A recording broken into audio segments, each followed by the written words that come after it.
Good evening. Today is Monday, April 3rd, 2023. Is the claim committee meetings.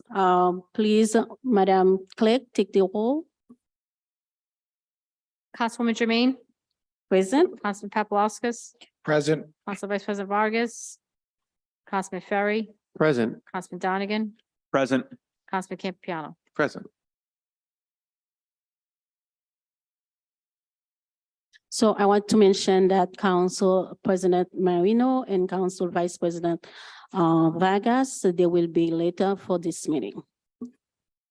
At this time, I would like to have a motion to approve the minutes of the last meeting, March 6, 2023. So moved. Second. Madam Clerk, please take the roll. Councilwoman Jermaine, Yes. Councilman Paplaskas, Yes. Councilman Ferry, Yes. Councilman Donegan, Councilman Campiano. Yes. At this time, I would like to call public comments in the chamber or online. No public comment. Thank you. We go into executive session pursuant to Rhode Island General Law 42-46-5, sub A2, prospective and actual litigation matters as listed on the agenda in the section that follow. Would like a motion to go to executive session. So moved. Second. Madam Clerk, please take the roll. Councilwoman Jermaine, Yes. Councilman Paplaskas, Yes. Councilman Ferry, Yes. Councilman Donegan, Councilman Campiano. All right. At this time, we're going into executive session.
session.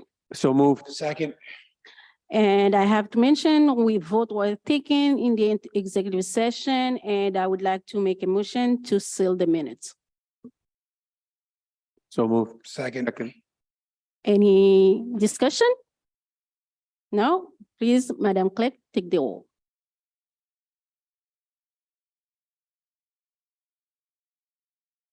Minutes, seal the minutes. Councilwoman Jermaine, Yes? Councilman Paplaskas, Yes. Councilman Ferry, Yes. Councilman Donegan, Councilman Campiano.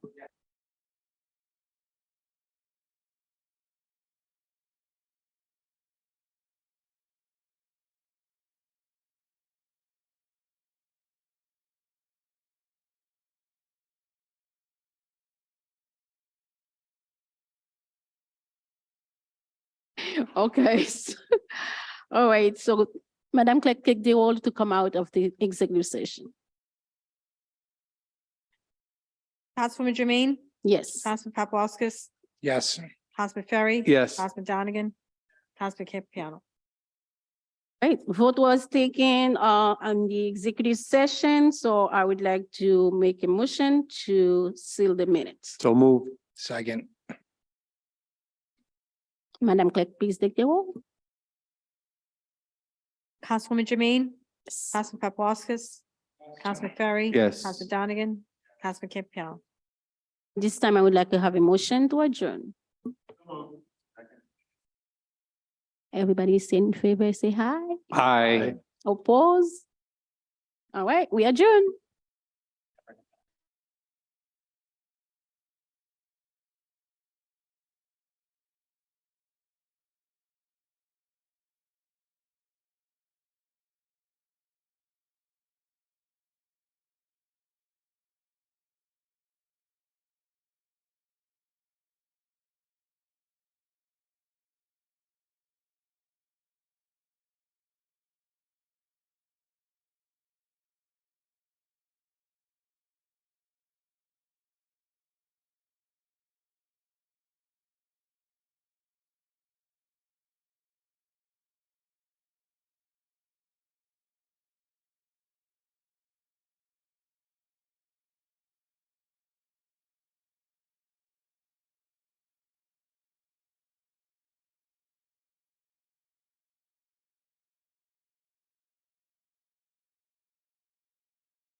Okay.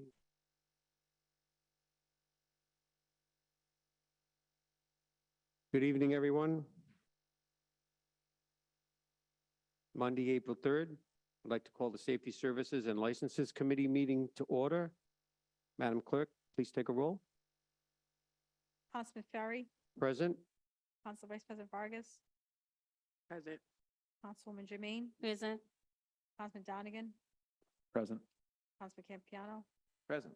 Councilman Paplaskas. Present. I'd like to have a motion to approve the minutes of the March 6th meeting. Moves. Second. Madam Clerk, please take a vote. Councilman Ferry, Present. Yes. Council Vice President Vargas, Yes. Councilwoman Jermaine, Yes. Councilman Donegan, Yes. Councilman Campiano, Yes. Councilman Paplaskas. Yes. Okay. At this time, I'd like to open up public comment. If there is anyone here in council chambers or on Zoom that would like to testify on any item that is on the docket tonight, we ask that you please do so at this time. So is there anyone here in council chambers that would like to speak on any item on the docket tonight? Okay, is there anyone on Zoom that would like to speak on any item that's on the docket tonight? Seeing no public comment. Okay, at this time, I'd like to close public comment. Next, we have committee business matters carried over. First item on the agenda is discussion relative to issues and complaints of vibration allegedly from business Edgewood Laundry located at 1980 Broad Street. I had contacted the attorney for the neighbors, Mr. Kelleher, and he said he would not be here tonight and that they have not at this time made any progress. So we would like to continue this to next month if possible. Madam Clerk. Motion to continue? Any discussion? Madam Clerk, please take a vote on continuing that. Councilman Ferry, Yes. Council Vice President Vargas, Councilwoman Jermaine, Yes. Councilman Donegan, Yes. Councilman Campiano, Yes. Councilman Paplaskas. Yes. Thank you. Next, we have a victualling license for Sweet Green, which was continued. And I would like to note that the clerk's office did receive the Rhode Island Department of Health final inspection. And they have, so that means all of their paperwork is in order. I know that there is someone from Sweet Green on Zoom. Welcome, if you just have any comments to make to us. Hi, I am the Director of Licensing for Sweet Green, and I believe on the last hearing, everything was approved except for the final health inspection report, which was the only item pending. Since then, we have received the final inspection report and everything was sent to Miranda in the city clerk's office. I'm sorry, could you please state your name and address for the record? Yes, my name is Debbie Chun Habiger with Sweet Green, and my address is 3102 West 36th Street in Los Angeles, California, 90018. Thank you. At this time, may I have a motion to approve that license? Motion to approve? Any discussion from the council? Madam Clerk, please take a vote on that license. Councilman Ferry, Yes. Council Vice President Vargas, Yes. Councilwoman Jermaine, Yes. Councilman Donegan. Yes. Councilman Campiano, Yes. Councilman Paplaskas. Yes. Congratulations. And when do you expect to open? We are targeting opening on 4/18. Okay, we hope to see you then. Thank you very much for attending the meeting on Zoom. Thank you. Okay, next, public hearings. We have, the first item is an auto repair license for Atlantic Auto, 616 Atwood Avenue. Is there anyone here from that establishment? Please press the button on there. Make sure the green light is on and state your name and address for the record, please. Charles Russo, 8 Janet Drive, Johnston, Rhode Island. If you could just tell us a little bit about your business, what your hours are going to be, and we'll have a discussion on It's that. an auto repair, and I've been there 26 years. It's basically 9 to 5, Monday through Saturday. We really mostly work on our own cars. We have an auto sales there also that we've had for 26 years. Okay. May I have a motion to approve? So moved. Second. Any discussion from the council? Madam Clerk, please take a vote. Oh, I'm sorry, Councilman Donegan. Thank you, Chairman. How long have auto repairs been going on at the location? 26 years.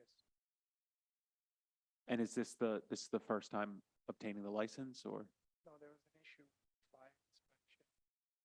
Lapsed. Okay, thank you. And through the chair to the clerk, is everything in order in terms of fire inspection and everything else that's required? Yes, he's in compliance. Fantastic. Councilman Paplaskas. Thank you, Chair. Just have a comment.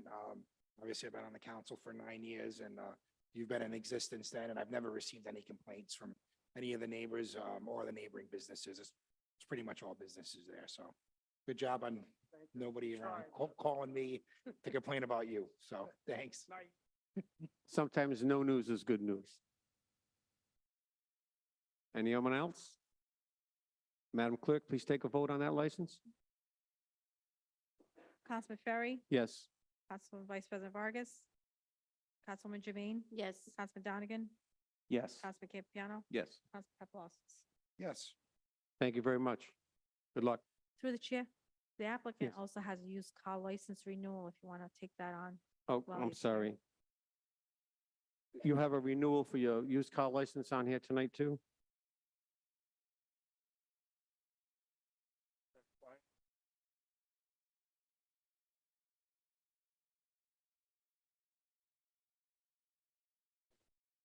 Under B. I need a motion to take the agenda out of order. So moved. Second.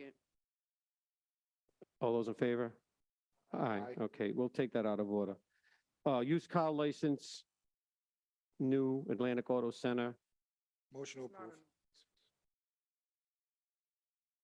The renewal.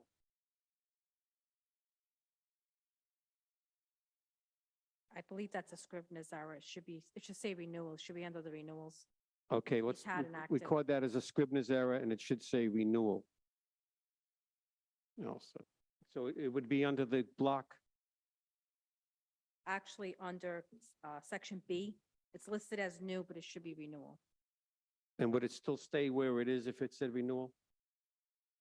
It should have been listed at the end, the renewals. All right, let's vote on it now. Motion to approve. So moved. Second. Any discussion? Madam Clerk, please take a vote on that renewal. Councilman Ferry, Yes. Council Vice President Vargas, Councilwoman Jermaine. Yes. Councilman Donegan, Yes. Councilman Campiano, Yes. Councilman Paplaskas. Yes. Sorry for the confusion, sir. Have a good night. Thank you. Let's see if I can get back on track here now. Okay, we have a Class A liquor license transfer, change of ownership from Reservoir Liquors to Rhode Island Wine and Spirits. Through the chair, I'm sorry, Yes. there's one more auto repair under new, Delta Auto.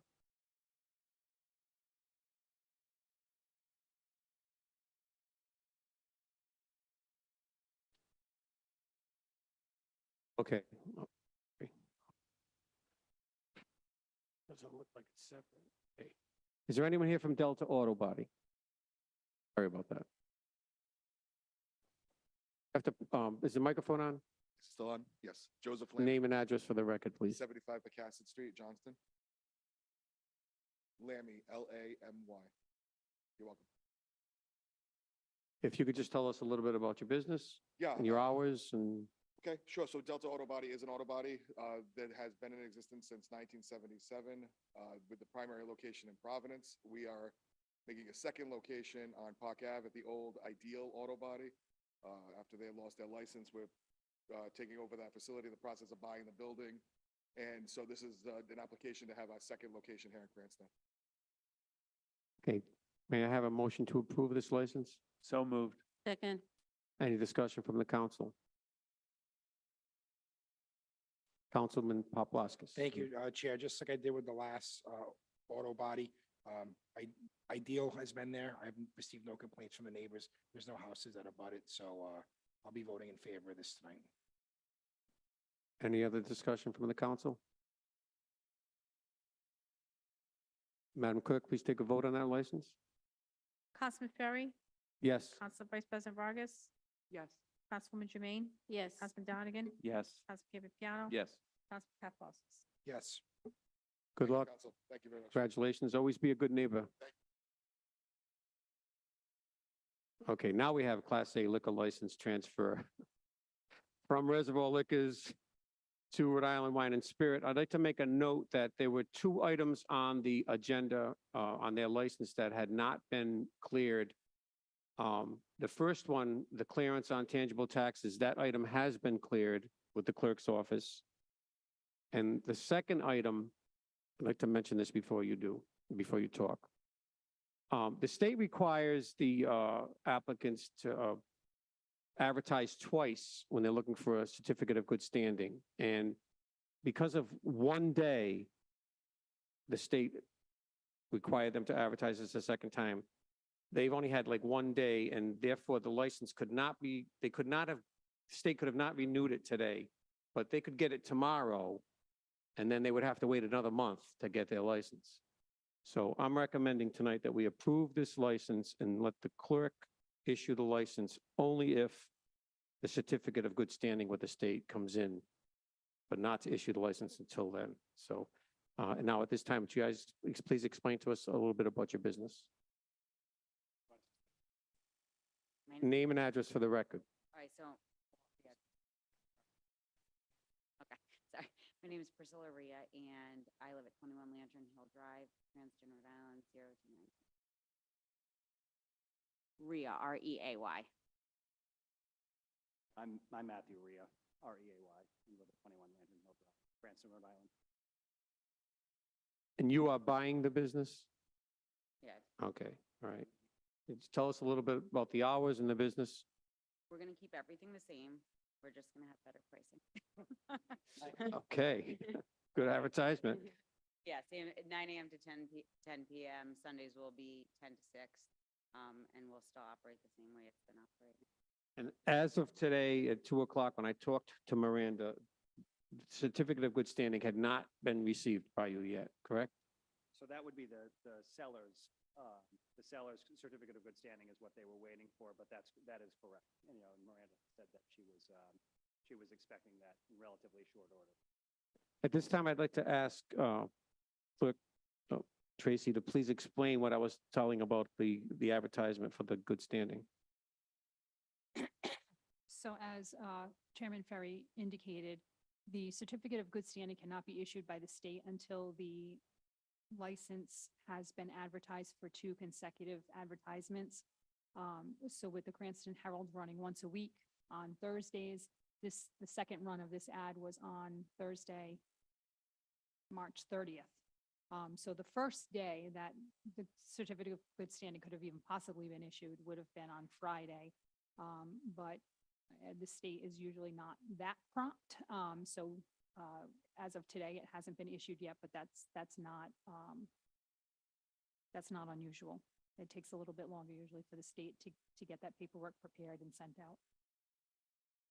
Okay. Can I ask council to weigh in on this, please?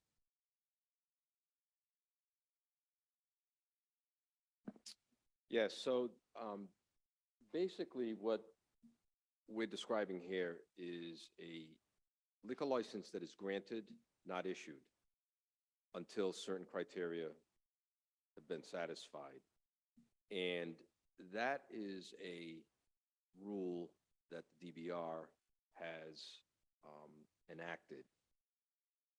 There is talk of the DBR rescinding this rule. I don't know that it's been done just yet. However, the committee can, pursuant to that rule, grant the license with the understanding that it's not going to be issued by the clerk's office until any and all criteria are met. So yes, there is authority to grant the license, it just won't be issued. Okay, thank you very much. Any discussion from, do we have a motion to approve? I'll make a motion to approve the Reservoir Liquors, Inc., DBA Heritage Liquors, pending the certificate of good standing presented to our city clerk. Through the Second, chair, Yes.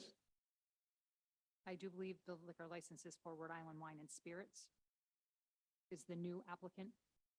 And I will strike that and motion to approve Rhode Island Wine and Spirits, Inc.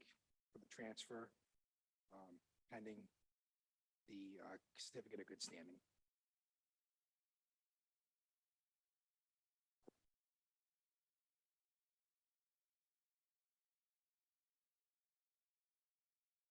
So the motion is to approve the liquor license for Rhode Island Wine and Spirits pending the certificate of good standing from the state. Any discussion from the council? Council Vice President Vargas. Thank you. So can they operate or can they not operate without, until they actually present us the certificate? Oh, They cannot operate Thank you. because the license will not have issued yet. Thank you. I just want to be clear on that.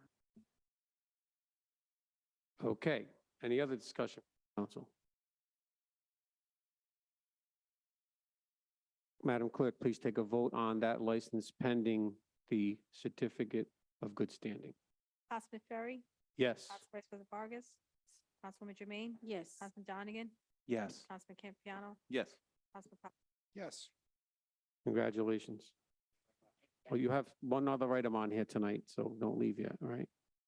The holiday license?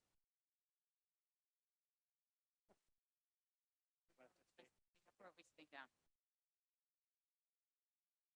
Next, we have Class BV liquor license, 999 Restaurant Incorporated, Asian Bistro. Is there anyone here from that establishment? Before we speak, I'd like to make a note that we are looking at the same exact situation with this business that we just voted on. Council Fidecchia. That's correct, Chairman. The committee can do the same exact thing. The license can be granted, not issued until the condition is complied with. Okay, welcome. Could you please state your name and address for the record? Yulin Zhang, 736 Park Ave, Cranston. YULINZHANG. So the legal license not approved yet?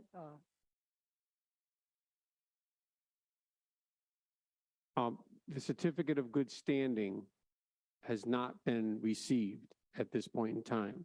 So what we're considering tonight is to approve the license, but not issue it Until the legal until, standing. yes. Can you Yeah, tell us a I little bit? talked to them already and they're working on it. They're on pending. Did they give you any indication of when you would have it? They try to get me sometime this week, they say. Because Okay. I received the email from the town clerk on Thursday and I called them Friday and they're working on it. And if at this time you could tell us a little bit about your business? Oh, it's gonna be a hibachi, like Asian restaurant, but everything sushi, hibachi and Chinese food. And the hour gonna be 11 to 10. Friday, Saturday, 11 to 10:30. 7 days a week, so one for now. Chairman, if I may, one more point of information, because this particular license is over the cap, it does need full council approval as notated by the clerk. So even if that condition is satisfied, until the council gives full approval at the end of the month, they won't be able to operate pending that approval. Oh, the restaurant not operating yet, so we're gonna wait for everything. Just want to make that clear, Yeah. that's all. Okay, so what he's explaining to you is that we can vote to approve it tonight, but not issue it until the clerk has the certificate of, standing. right? Yeah. However, at the end of the month, we have a full council meeting, and because this license is over the cap, Yeah. you need the full council vote on it. So it is, even if you get the certificate tomorrow, and give it to the clerk. We still can't issue you the license Until until, the second meeting, right? till that meeting at the end of the month, the last Monday of the month. Yeah. All right? All right. Thank you very all right, much. Thank you. Wait a minute, stay right there, just in case anybody has a question for you. Do I have a motion to approve pending the certificate of good standing? So moved. Second. To the chair, Yes. I defer to solicitor, but I think the motion should be to defer it to the full council with the recommendation of approval. Recommend to the full council.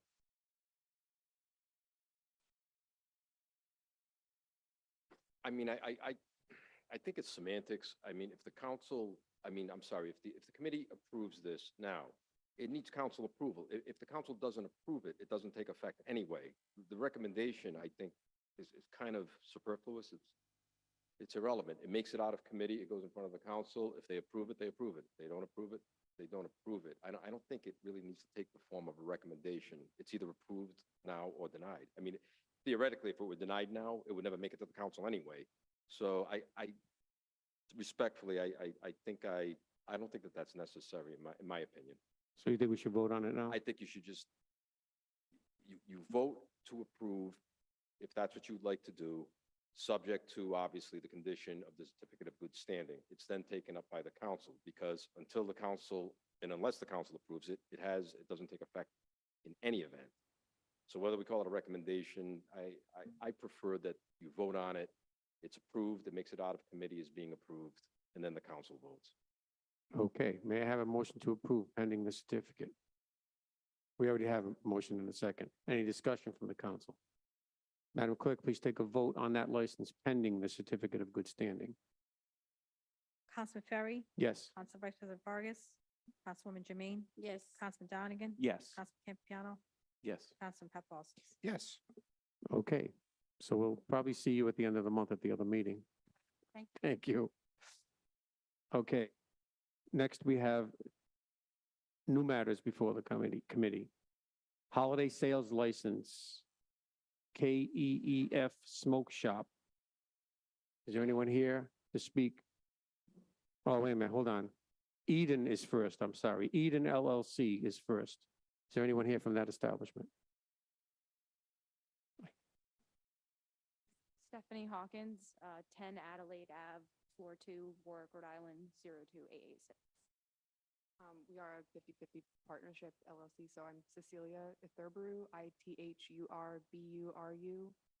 61 Hope Street, Providence, Rhode Island, 02906. If you could tell us a little bit about your business, please? Yep, so we run a wedding and event design business and also do florals and vintage pieces. So kind of like home decor, events, and flowers. We offer delivery and custom design services for the home and also businesses and the like.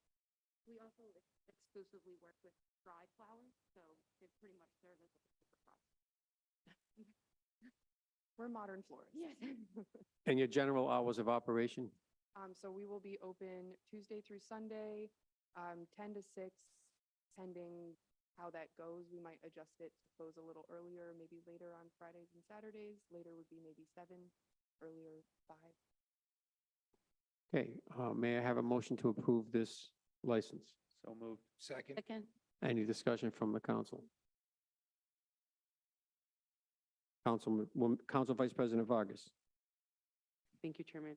Just want to say, gets approved this evening. Welcome to the city of Cranston. I am a woman of Ward 1 in that area particularly as well. And feel free to reach out to myself or any one of the council members as well.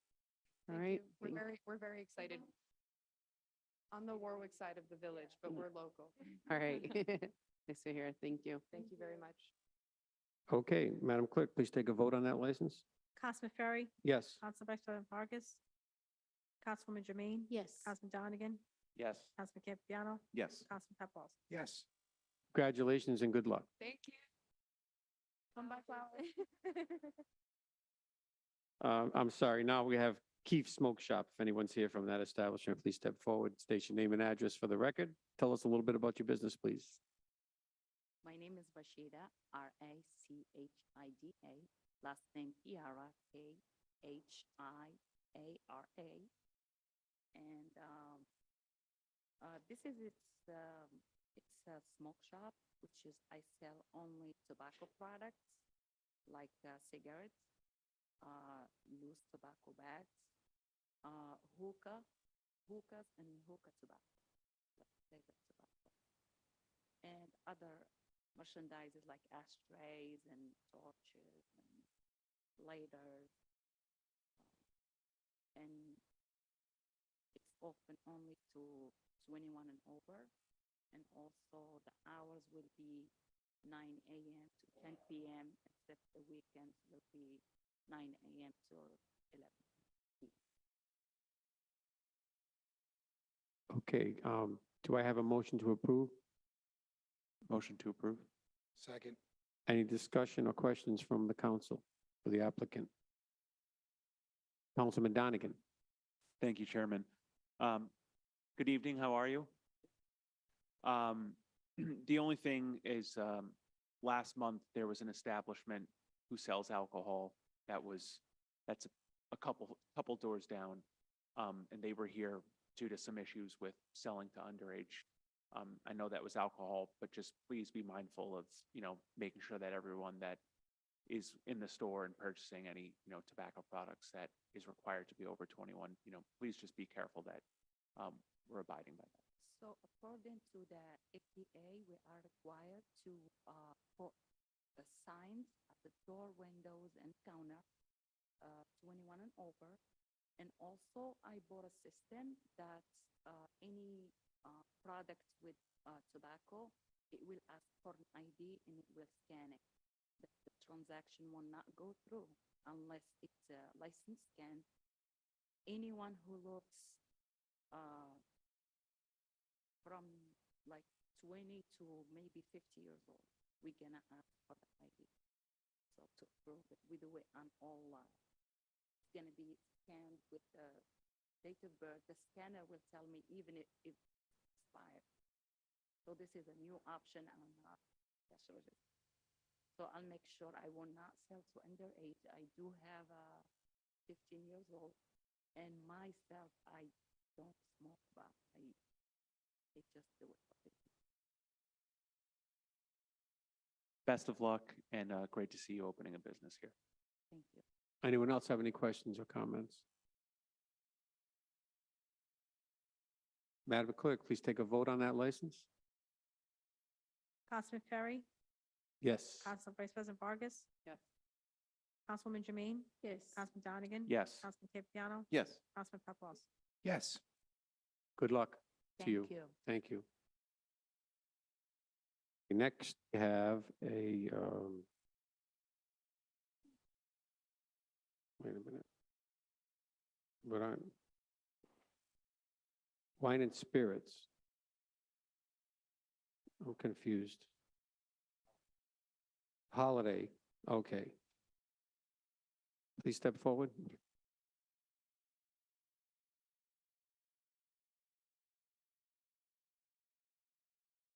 Okay, the applicants have been up in front of us before. You need to state your name and address for the record again, please.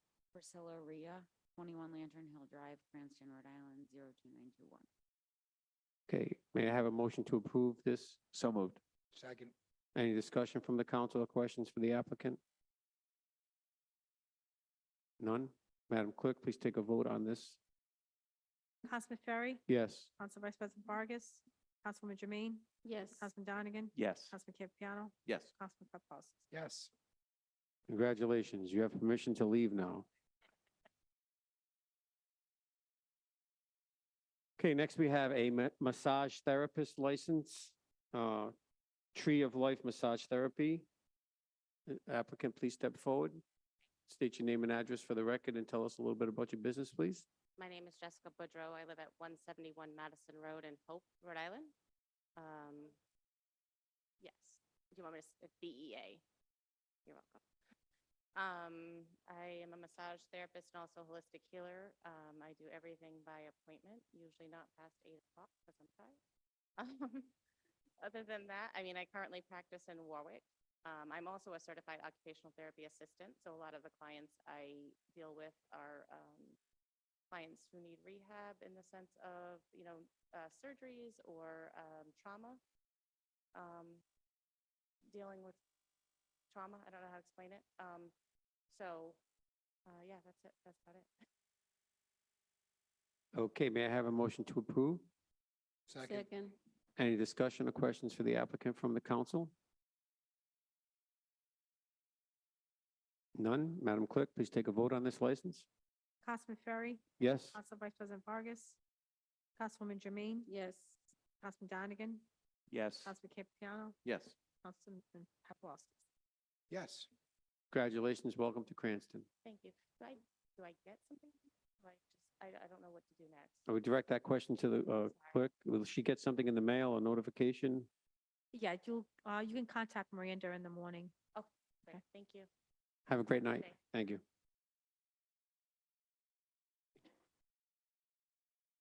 Next, we have a temporary mass gathering license, Cranston Spring Festival. Is there anyone here to represent the Cranston Spring Festival? Director Moretti, are you representing the Cranston Spring Festival?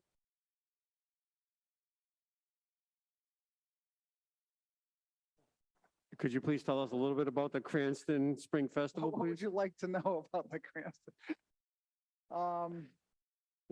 May 21st. Cranston Police, they've done, I know Fall Festival in the past. I don't know if they've done a Spring Festival. They typically had it at the, off Sacanasa Crossroad. So they want to bring it out more to the community, onto the streets. And so they had asked if they could do a one-day event. I believe it's a Sunday. I think it was May 21st. And they, basically make it very much a community event. They're going to have various booths, certainly information for the police department. So a very similar event, if you've experienced what they've done off Sacanasa Crossroad, it'll be something similar, but as I mentioned, a bit more community oriented, but they are the drivers for this event. How'd I do? Very good. Thank you, Thank you. Councilman. All right, may I have a motion to approve this event? Motion to approve. Anybody second? Any discussion or questions from the council on this event? Vote on it, right? Madam Clerk, please take a vote on this item.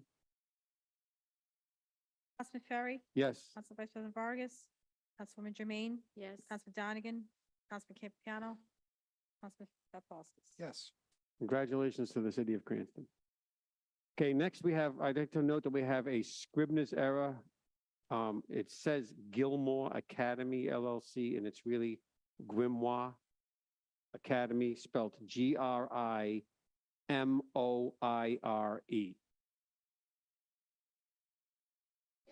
Hello, I would assume that you're from Grimoire Academy. Could you please state your name and address and please speak directly into the microphone? Thank you. Sure. It's Essence Cardoza, 37 Front Avenue, Warwick, Rhode Island, 02889. If you could tell us a little bit about what Grimoire Academy is and what you'll be doing. Customers in costumes, just get together, have some DJs, live music. Is this a new event? Yes, this particular event, yes, but we have been here before. Okay. May I have a motion to approve? So moved. Any discussion or questions for the applicant from the council? None at this time. Madam Clerk, please take a vote on that license. Councilman Ferry, Yes. Council Vice President Vargas, Councilwoman Jermaine, Yes. Councilman Donegan, Councilman Campiano, Councilman Paplaskas. Yes. Okay. Congratulations. Thank you. Good luck. I guess you need to contact the clerk's office, right? Okay, thank you. Is there anyone here from Atlantic Auto Center? We did that already. I'm sorry. Checked off. Okay, next we have a victualling license. Lila and Athena's LLC, doing business as Athena's Restaurant, my favorite breakfast place. Existing business under new ownership to Amjad. And if you want to pronounce your last name? Amjad Shamla, ABOUALCHAMLAT. Okay, if you want to just tell us what's going on? On the address, Oh, yes, the record. 222 Worcester Lane, Waltham, Massachusetts, 02451. And the business is going to stay the same. Nothing is going to change. We're keeping everything the same. Chris is just stepping out. I'm going to be stepping in. The hours are the same, 6 to 2. Nothing is going to be changing. Everything's staying the same. Breakfast and lunch. And this is pretty much it. 7 days a week. 7 days. Okay, may I have a motion to approve? So moved. Second. Any discussion or questions for the applicant from the council? None at this time. Madam Clerk, please take a vote on this. Councilman Ferry, Yes. Council Vice President Vargas, Councilwoman Jermaine. Yes. Councilman Donegan, Councilman Campiano, Councilman Paplaskas. Yes. Congratulations. And do I maintain my VIP status at Athena's now? Absolutely. Thank you very much. Have a good night. Thank you. Okay, next we have no report from the traffic engineer. We have no show cause, nothing from the police department, anything from the fire department, nothing. Okay, I'd like to have a motion to approve all license renewals as a block. To approve as a block. Any discussion? Madam Clerk, please take a vote on the block. I'm taking them as a block.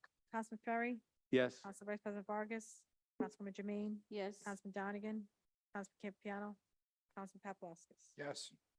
Okay, now I'd like to have a motion to vote on these licenses as a block.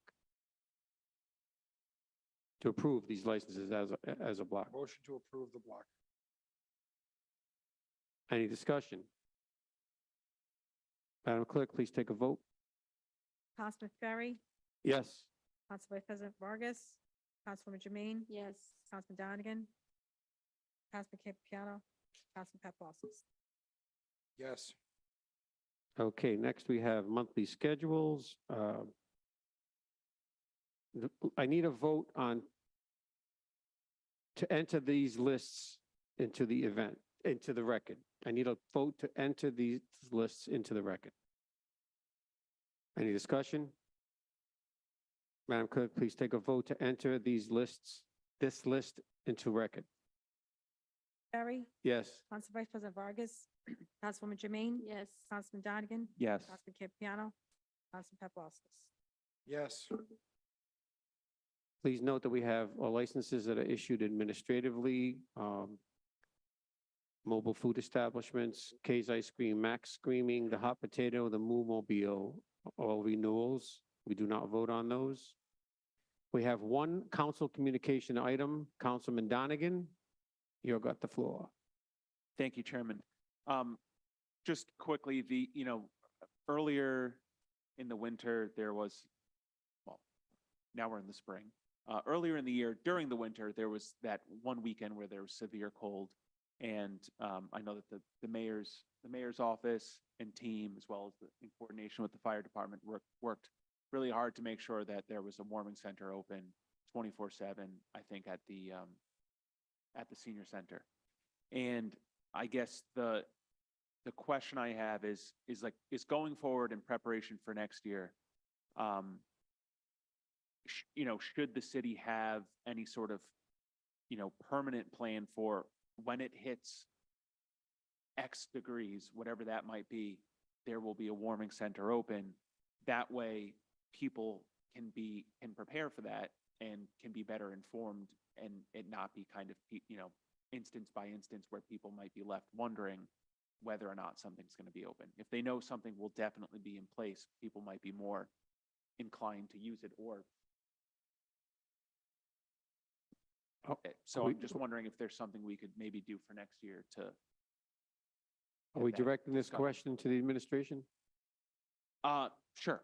Or Whoever. we have the fire chief here ready to speak. Thank you. Yeah, Yeah, so we work in conjunction with the Rhode Island EMA. That's how we get the message out. Who then they use social media, immediate outlets, 211. That's how we get the message out. Every Monday, we have a weather update, give us a Monday, just to see how cold it's gonna be in the next 8 to 14, and then 30 days. And that's how we plan. You're right, if it's super cold, we try to open up the senior center overnight and stack that with some. In response to the last winter's cold, we had done that, so we set the senior center up. We also visited the Cranston Street Armory. If we needed to move people quickly, we could do it throughout the night, we would do it through that. It would take off. I don't know if that's gonna be impossible next year, but we'll have to see. There's kind of a moving target sometimes, housing, as you know. We did plan on, we had the Cranston Police go to any of the known homeless encampments in the city and notify them of the cold weather, and if that they needed to be moved, we would move them. That's what we try to plan on. I think we're ahead of it this year. Like I said, it was only one really cold weekend. It was very cold though. Did anyone from the whole community take advantage of that? No. Not overnight. They do use the library. We work really well with the libraries in Cranston. And the director opens it up all the time. So we do have people that do use it. They do use it more for cooling centers. We have found out. And the senior center is also open. It's on the website and around EMA. I find it hard to navigate through that to find it. And I know what I'm looking for. I think it could be better, especially during the winter or the summer, have it right on the front of the page. All right. So do you think next year it could be possible that if we know it's going to be, under 15 degrees, that there will, definitely be something open that we can get word out, or is that something that we have to? I mean, we do use social media, and again, the large media outlets is how we use everybody, how we do it. Could we do something on our website, the city website? I'm sure we could. Have something in place and plan to move forward if it does get, whatever we determine to be a good temperature to bring the system up and running. I think that's fair. Thank you.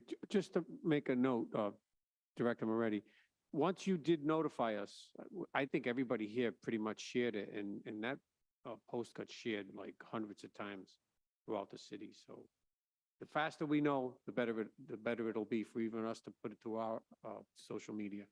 Yes, I'm trying to recall something too, is something we can do if we didn't do it, and thinking, when I saw that, is certainly we can issue press releases, as the chief says, we do work with the media, and that'd be the perfect, in my opinion, the perfect medium. So when we see this coming up, to have those press release available, and obviously they're gracious to publicize it, so we'll keep that be more aware of that. And we realize that a lot of people that do need the warming centers don't have social media or access to that. So that was one of our big plans, was have the police go out to known areas. Tell them, if you need a ride, we can get you somewhere. We will get you somewhere. That's why I contacted the Armory. In the middle of the night, we will get someone there, and I would drag myself and drive them down. And to that point, I don't know if the chief mentioned, the police did go out to not only just warning, or give the people a heads up about the location of the warming centers, but where the whole homeless encampments were, there were none during those very cold times. Not just that one night, but there were several nights that they do routinely, notify the folks and go by there to check up on them. Okay, thank you very much. Council Vice President Vargas. Thank you, Chairman. Chief, good evening. Just to kind of piggyback on that as well, when we do get the word out, to your point, right? Like probably the social media, as much as you do it, may not get to those who do need it.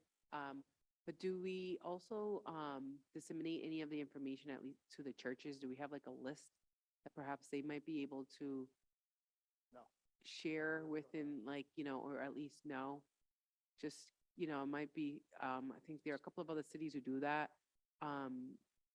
And I don't know how they do it though, I'll be honest with you, but I think if we, right, but it's working collaboratively, right? We're reaching out to other cities just to kind of get a sense, but just a thought on that for the near future, if that's even possible. Yeah, but thanks again, Chief. Okay, anyone else? Seeing that we have nothing else on the agenda, do I have a motion to adjourn? So moved. Second.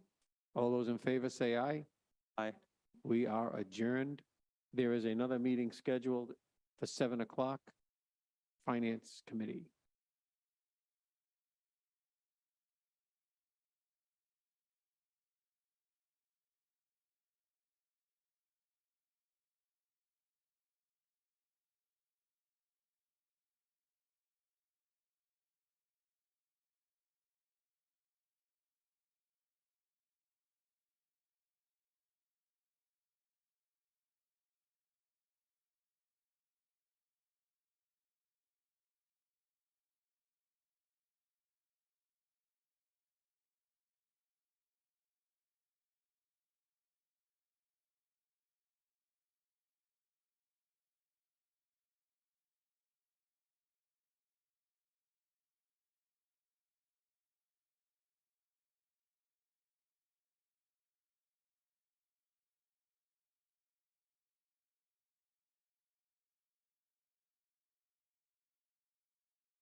Right. It is 7 o'clock. That all council members, please head to their seats and we will begin the April Finance Committee meeting.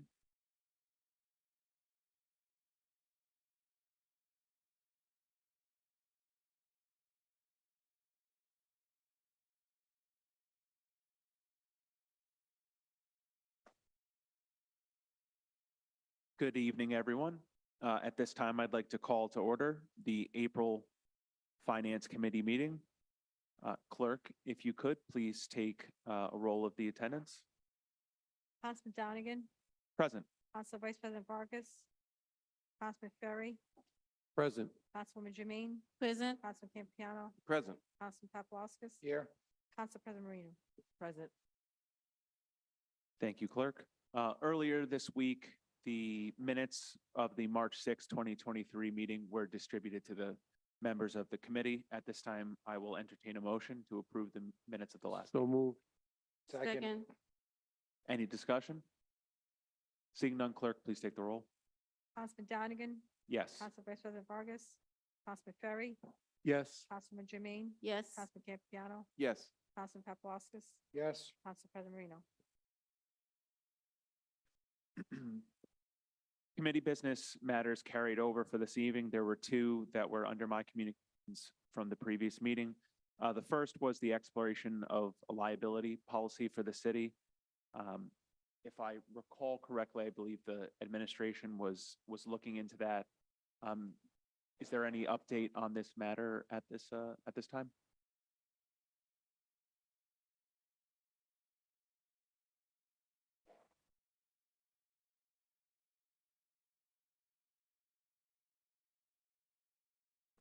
Through the chair to the council, as we said back in February, we are working with I'm going to use the term, third-party administrator, a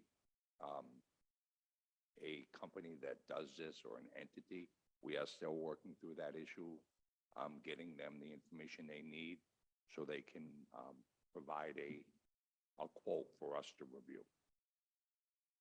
Thank you, Director. Do you, is there any, and I know the past couple of weeks, you've been putting the budget together, so I recognize that your priorities understandably have been, on the budget or elsewhere, presumably. Is there a reasonable timeline you think that we might have a tangible from that third-party administrator? Through the chair to the council, I believe back in February, we said 90 days, but I'm doing that from memory without going back. So I'm still shooting for that 90-day deadline. All right. Thank you, Director. Through the clerk, if we could, I think 90 days then would put us at May. If we could put this on the May agenda.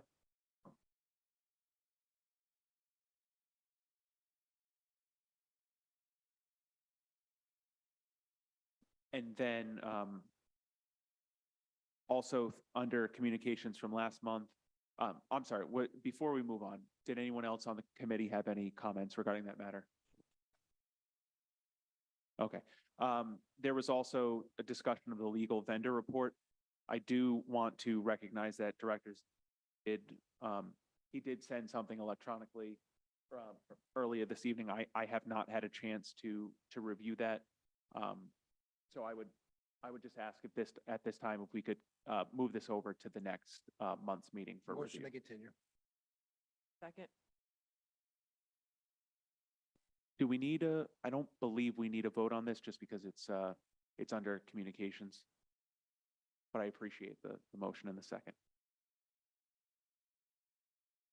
Okay, before us is ordinance 2-2307, ordinance and amendment of Title III of the Code of the City of Cranston, 2005, entitled Revenue and Finance, Chapter 3.97030, 15 years Economic Development Tax Incentive Program for property located at 661 Park Avenue and 271 Doric Avenue Tax Stabilization Agreement, sponsored by Councilman Ferry and co-sponsored by Councilwoman Renzulli. This was continued at the last meeting. Motion to approve. I'd like to continue this another month. Move my motion. Motion to continue. Is there any discussion? Seeing none, clerk, please take the roll. Councilman Donegan, Council Vice President Vargas, Councilman Ferry, Yes. Councilwoman Jermaine, Yes. Councilman Campiano, Councilman Paplaskas, Yes. Council President Marino. Yes. All right, there's no other correspondence or communications before us this evening. At this time, I will open up the floor to the public for any public comment. We'll start with those members here in person, and then we'll move to anyone that is here via Zoom. If there's anyone here tonight in the public that wishes to speak, please come forward. Your name and your address. Good evening, everyone. Michael Farina, 10 Caitlin Court, Cranston, Rhode Island. It's good to see you all. You know, as a former elected official, I occasionally look at all the items that come before the city, and I always stay keen of to what's happening, and saw the announcement last week by our mayor that, you know, he's looking forward to building a new pool and a new splash pad at the site of the old pool. So I look forward to coming here tonight and hearing you debate the resolution that's on the docket asking for $350,000 for a, basically what looks like a site survey for a project that's not approved yet. Procedurally, I thought that was kind of odd that we'd be asking for funding for something that this council really hasn't debated or approved. You know, kind of an odd concept, because this body might not approve the pool. You may decide in your wisdom that the budget cannot afford a project of this magnitude. You may decide this project needs to be smaller. You may decide it needs to be bigger. So I don't know why we would allocate $350,000 until we know what this body is going to approve for the budget. It's the only kind of question I had as you guys go through it. I'm hoping someone will ask why we're doing this now as opposed to waiting through the budget process to get through that process to understand what's approved by this body so you can move forward and approve some kind of spending for a study. Thank you, everyone.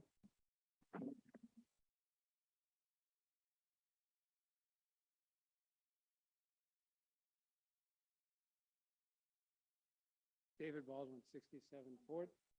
David Baldwin, 67 Fordson Avenue. And sorry, I was thrown off. I thought, is this just general public comment or on anything? Or is this general public, this is public comment on this proposal? On docketed items. Okay, okay, so you have a docketed item that apparently that you're gonna decide whether to spend $350,000 on a site survey, feasibility study for a plan submitted by the mayor. And my position as a citizen of Cranston is if this committee's job is to just approve and spend money for whatever the mayor wants, then we don't have a lot to talk about. But my opinion as a citizen of Cranston is we're not asking the right question. And the right question is not, can this proposal work?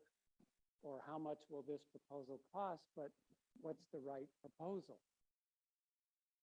My position would be, I think we're in agreement, before we start spending this kind of money to evaluate one proposal where there's only one item on the menu, we want to make sure that we know what the people of Cranston would like to see for their pool.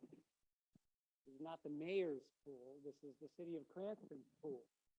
And I've read press coverage such as it's been, and I've listened to the mayor's press conference a couple of times, and I have not heard one word representing the voices of anybody in the citizens of Cranston, especially not the 350 people who bought passes to the pool, or the people who didn't buy passes to the pool, who might buy passes if the pool was configured in a certain way. And this might be the right configuration, or it might not be. But I think the most important question that this committee should have an answer to, and I mean some kind of verifiable answer, is what do the people of Cranston want? So I haven't heard anything about that, except for one informal survey that got about 150 responses about being in favor of or not in favor of this plan. And the large majority of those responses were not in favor of this plan. So this is anecdotal. It's not it's not a formal survey, but it's, as far as I can tell, all you got from the people of Cranston saying, what do they want? So before I spent $350,000 on the mayor's plan, I would want to make sure that was the best plan, or the plan that the people want. Thank you.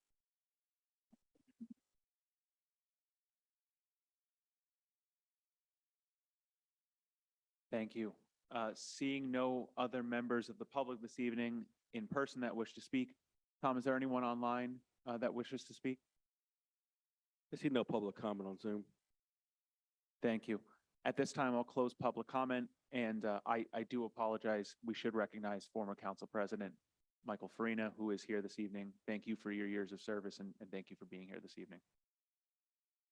Before us this evening, we do have several new matters. The first being Ordinance 3-23-01, ordinance transferring $350,000 from the American Rescue Plan Act Grant Fund for engineering design development cost for construction of a Budlong pool and partial renovation of an improvement upon the property, sponsored by Mayor Hopkins. At this time, I'll entertain a motion.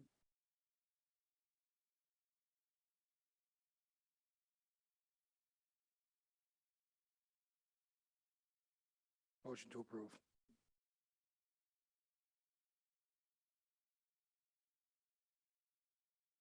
Okay, we have a motion to approve, and we have a second. If it is appropriate through the clerk, seeing that this is sponsored by Mayor Hopkins, is there anyone from the administration that would like to introduce this to the committee?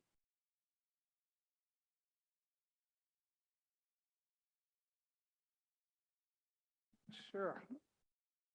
As we know, probably for the past at least a year and a half, there's been much enthusiasm expressed from every member of the city council, not necessarily formally in the form of a vote, but has expressed tremendous urgency in questioning how come a new pool hasn't been built, or how come the existing pool has not been repaired. And you all know it, it appears that almost every councilwoman in Ward 2 has done a great job of mentioning this for months and months on end, about bringing up this topic for updates.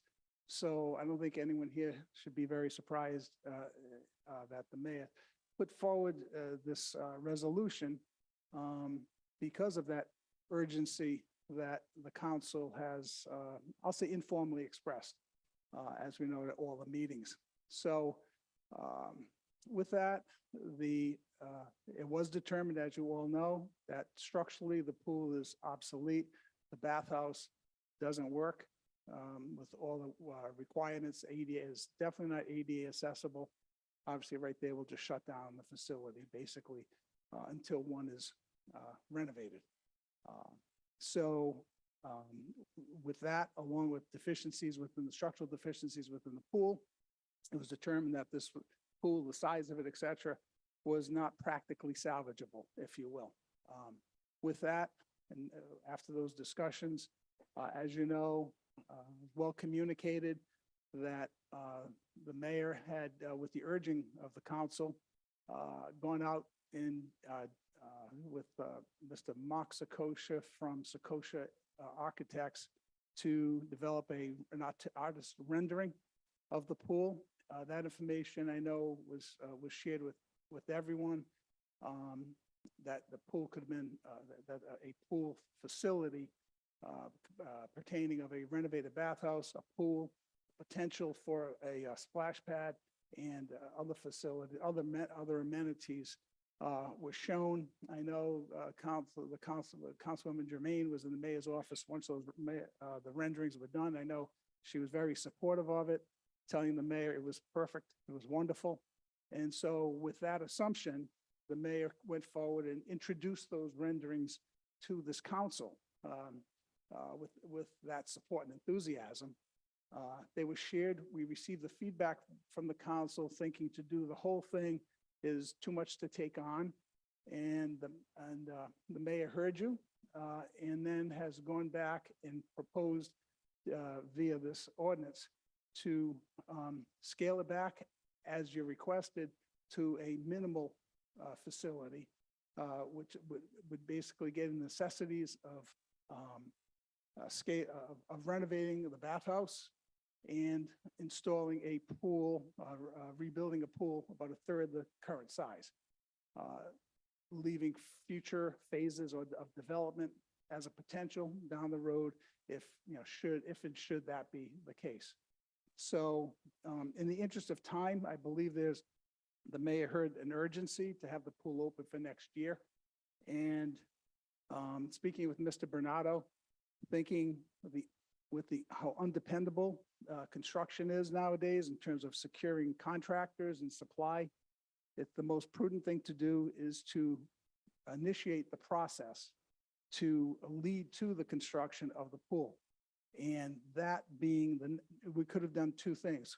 Because everything, as you know, with the city, rightfully so, has to be properly vetted.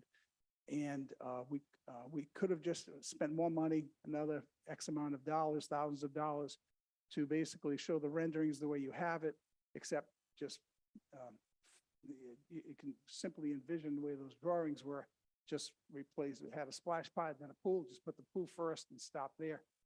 So to save thousands and thousands of dollars, that being the only change, the recommendation or the request, if this council so desires to have a pool ready for next year, is to secure the timing of it by going soon, if approved by the council, to engineering, design and development. Those would be the engineered drawings.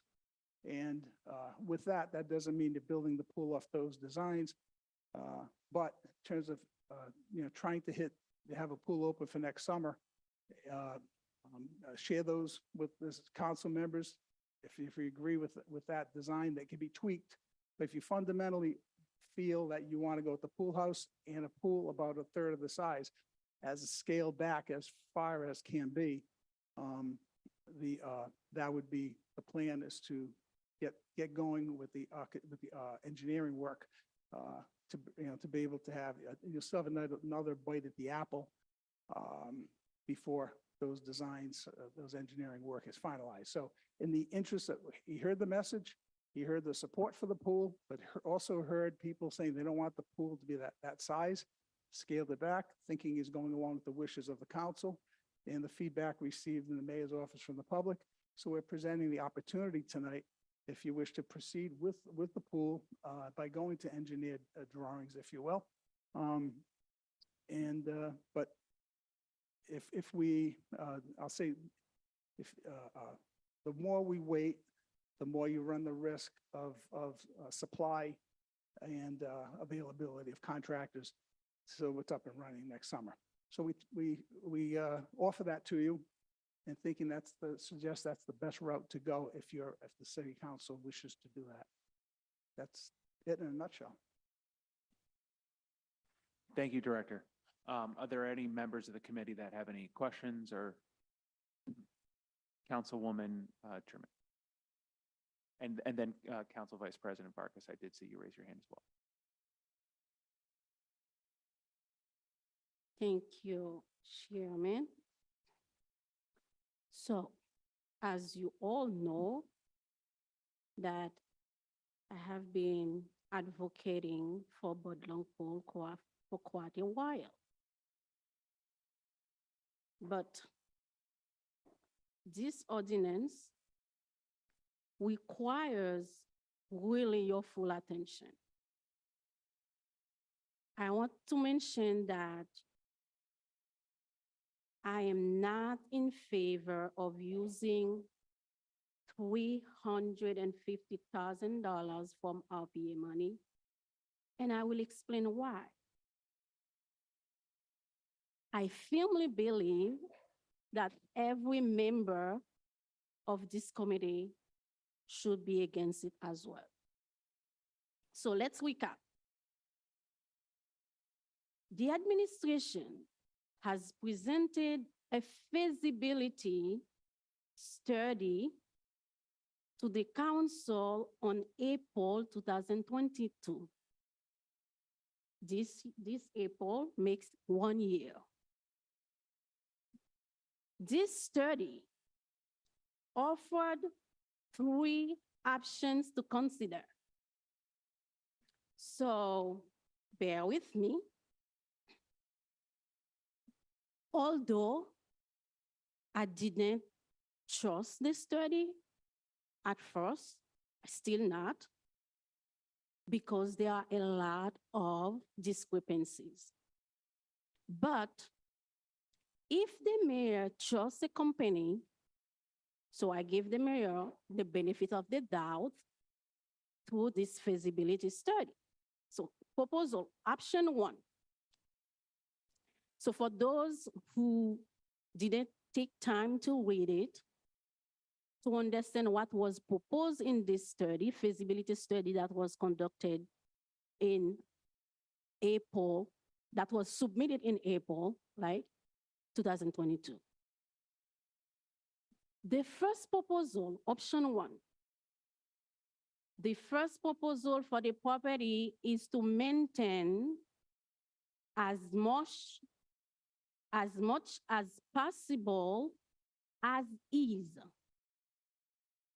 and focus on bringing all elements up to code compliance and ensuring all issues are rectified to ensure the equipment is working as designed. The pool itself will be comprehensively overhauled to correct all deficiencies and to address the structural failures of the pool shell and the substrate that is causing the pipe and valves to crack and leak. That's from the proposal, right? 1.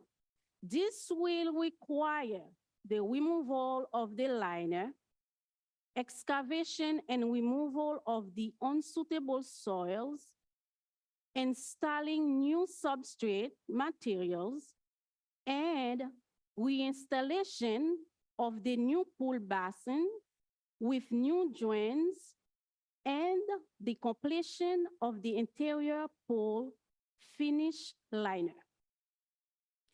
Upgrading the existing building will focus on rectifying the envelope issues, upgrading the restrooms and locker rooms with the intent of increasing their capacity, updating the accessibility issues, repairing the roof and structural slab, and properly identifying and abating the hazardous materials on site.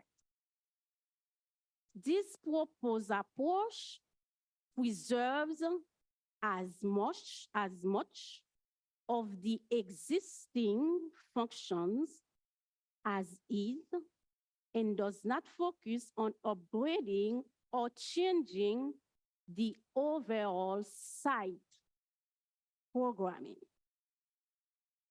And this proposal will cost between $2.5 and $2 million. So I read the first one. That's the range that I agree with. A lot of citizens agree with, because I made some research. I listened to people, some experts about the polls. There are things that does not add up here. But at the time this study was proposed, I didn't really ask so many questions. So I want to call your attention to a series of discrepancies I discovered following the request of $350,000 from the mayor to conduct another study, I would say, for Woodland Pool. Although I'm a fervent advocate for Woodland Pool, I cannot be blind or ignore these anomalies. First, at the last Public Works meeting, Director Dan Parillo said, the mayor has agreed with the will of the council, quote, in making the original project smaller. So it's going to be a pool and a bathhouse for the original price of about $3.7 million. So when Director Parillo said that at the last meeting, there was no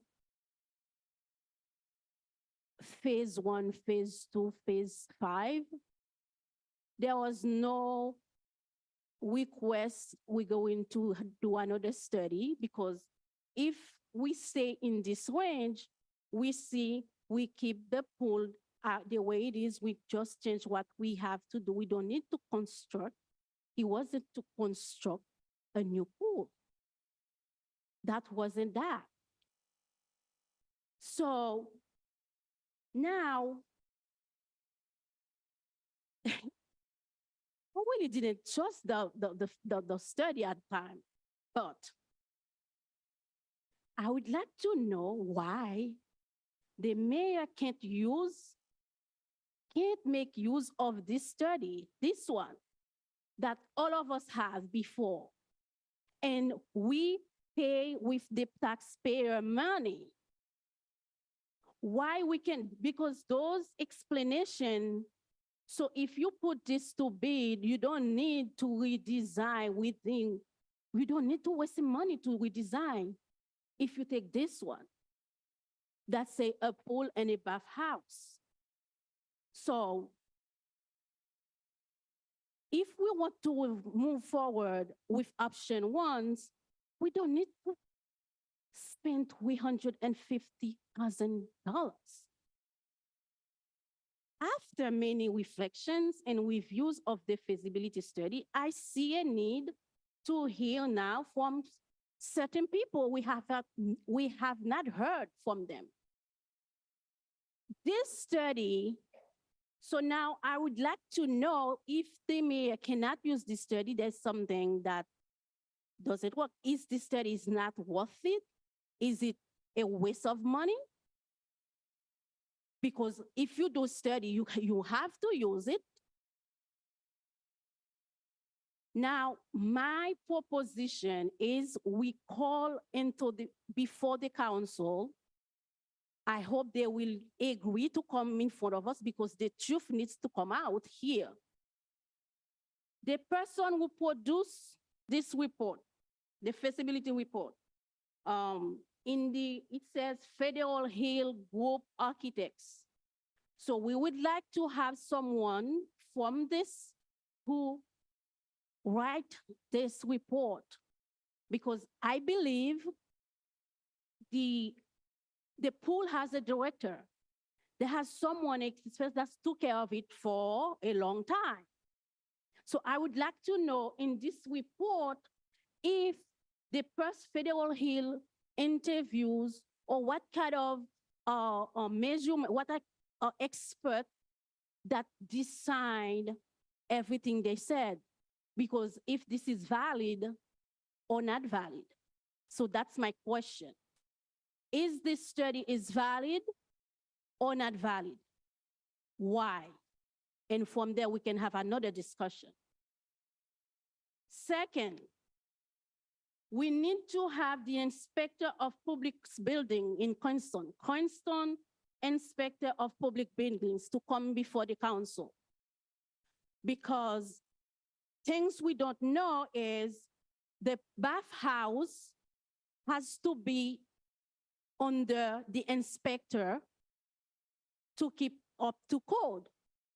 So that's one thing. So it's a building, it's a public buildings that's supposed to be under public they inspect their building. So we need that. So to explain to us since when, how he wasn't in court. And then last, we need to hear directly. So I hope Mr.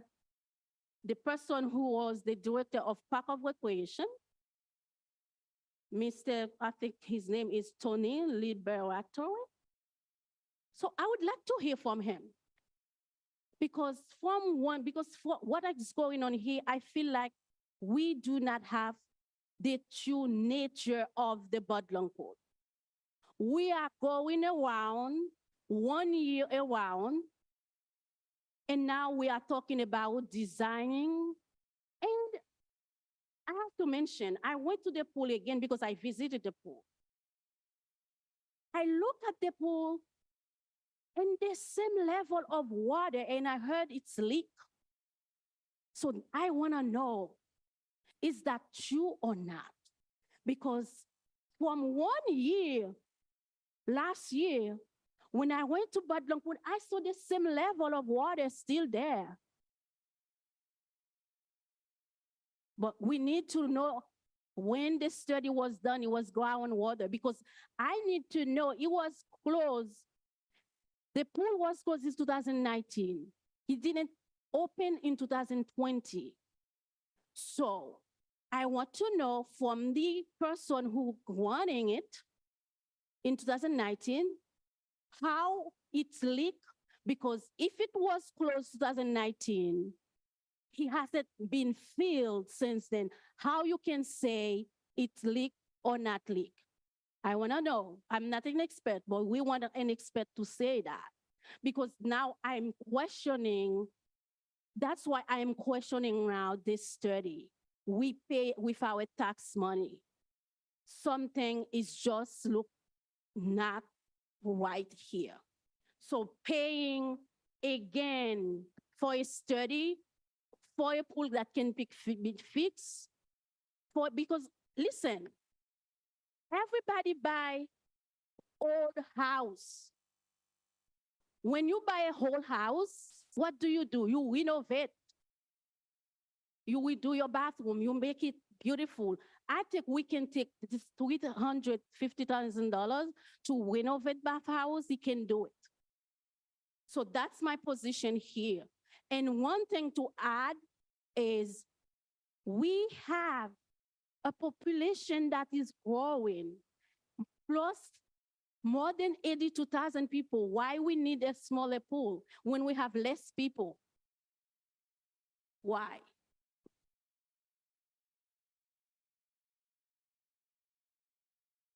Council Vice President Vargas, I think you had your hand up as well. Did you want to speak now, or?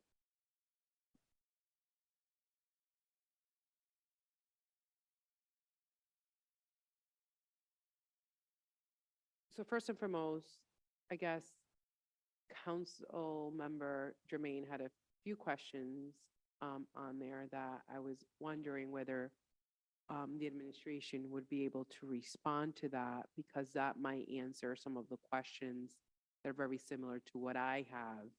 And then depending on that response, I have additional questions to be then asked.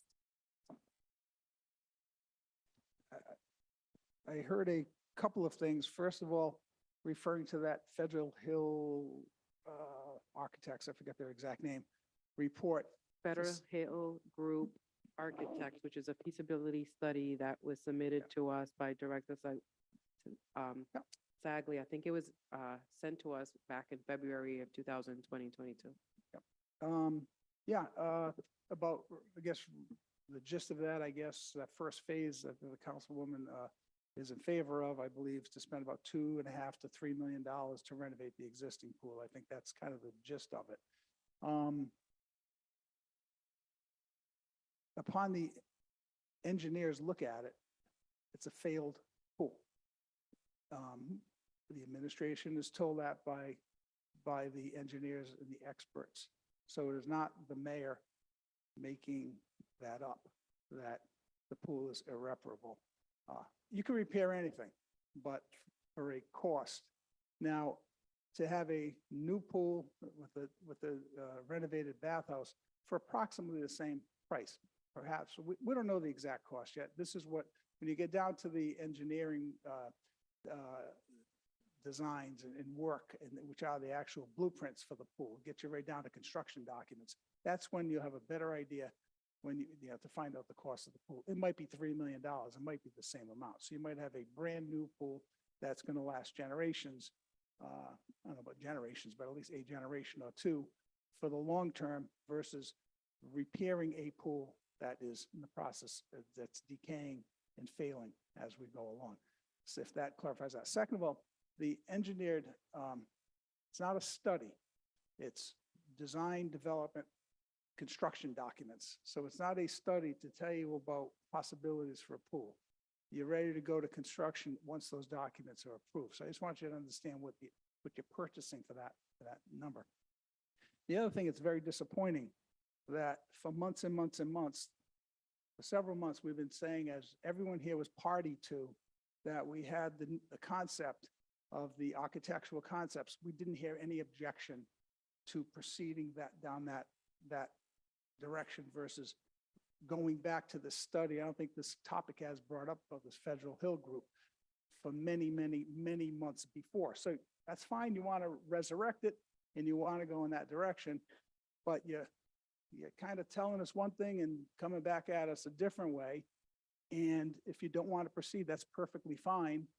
But the last time we met, I believe I even made a statement. I believe it's consensus here that you folks want to proceed in the direction we were talking about with the new design. Maybe I assumed wrong, but I saw everybody's heads nodding and didn't hear an objection.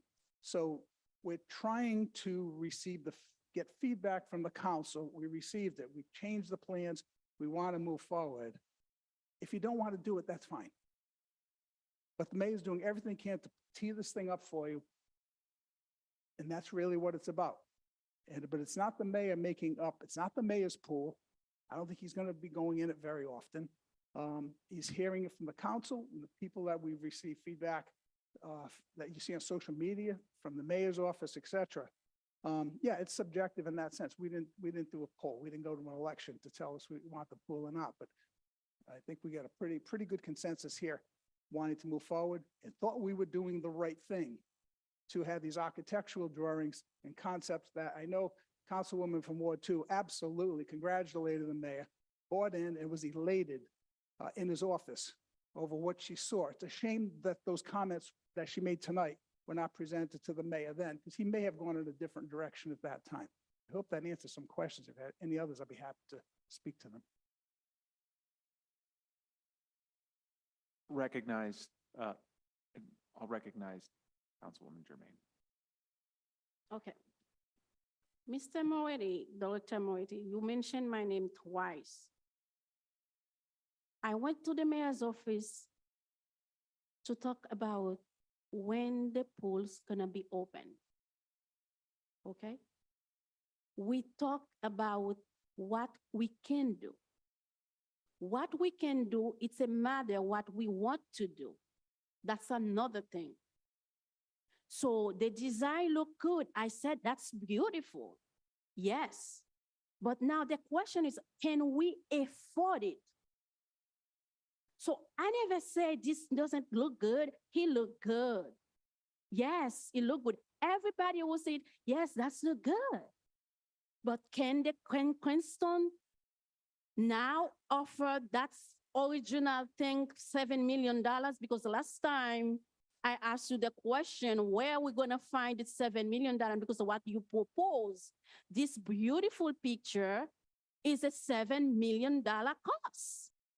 So be realistic. So don't mention my name to say, oh, I agree.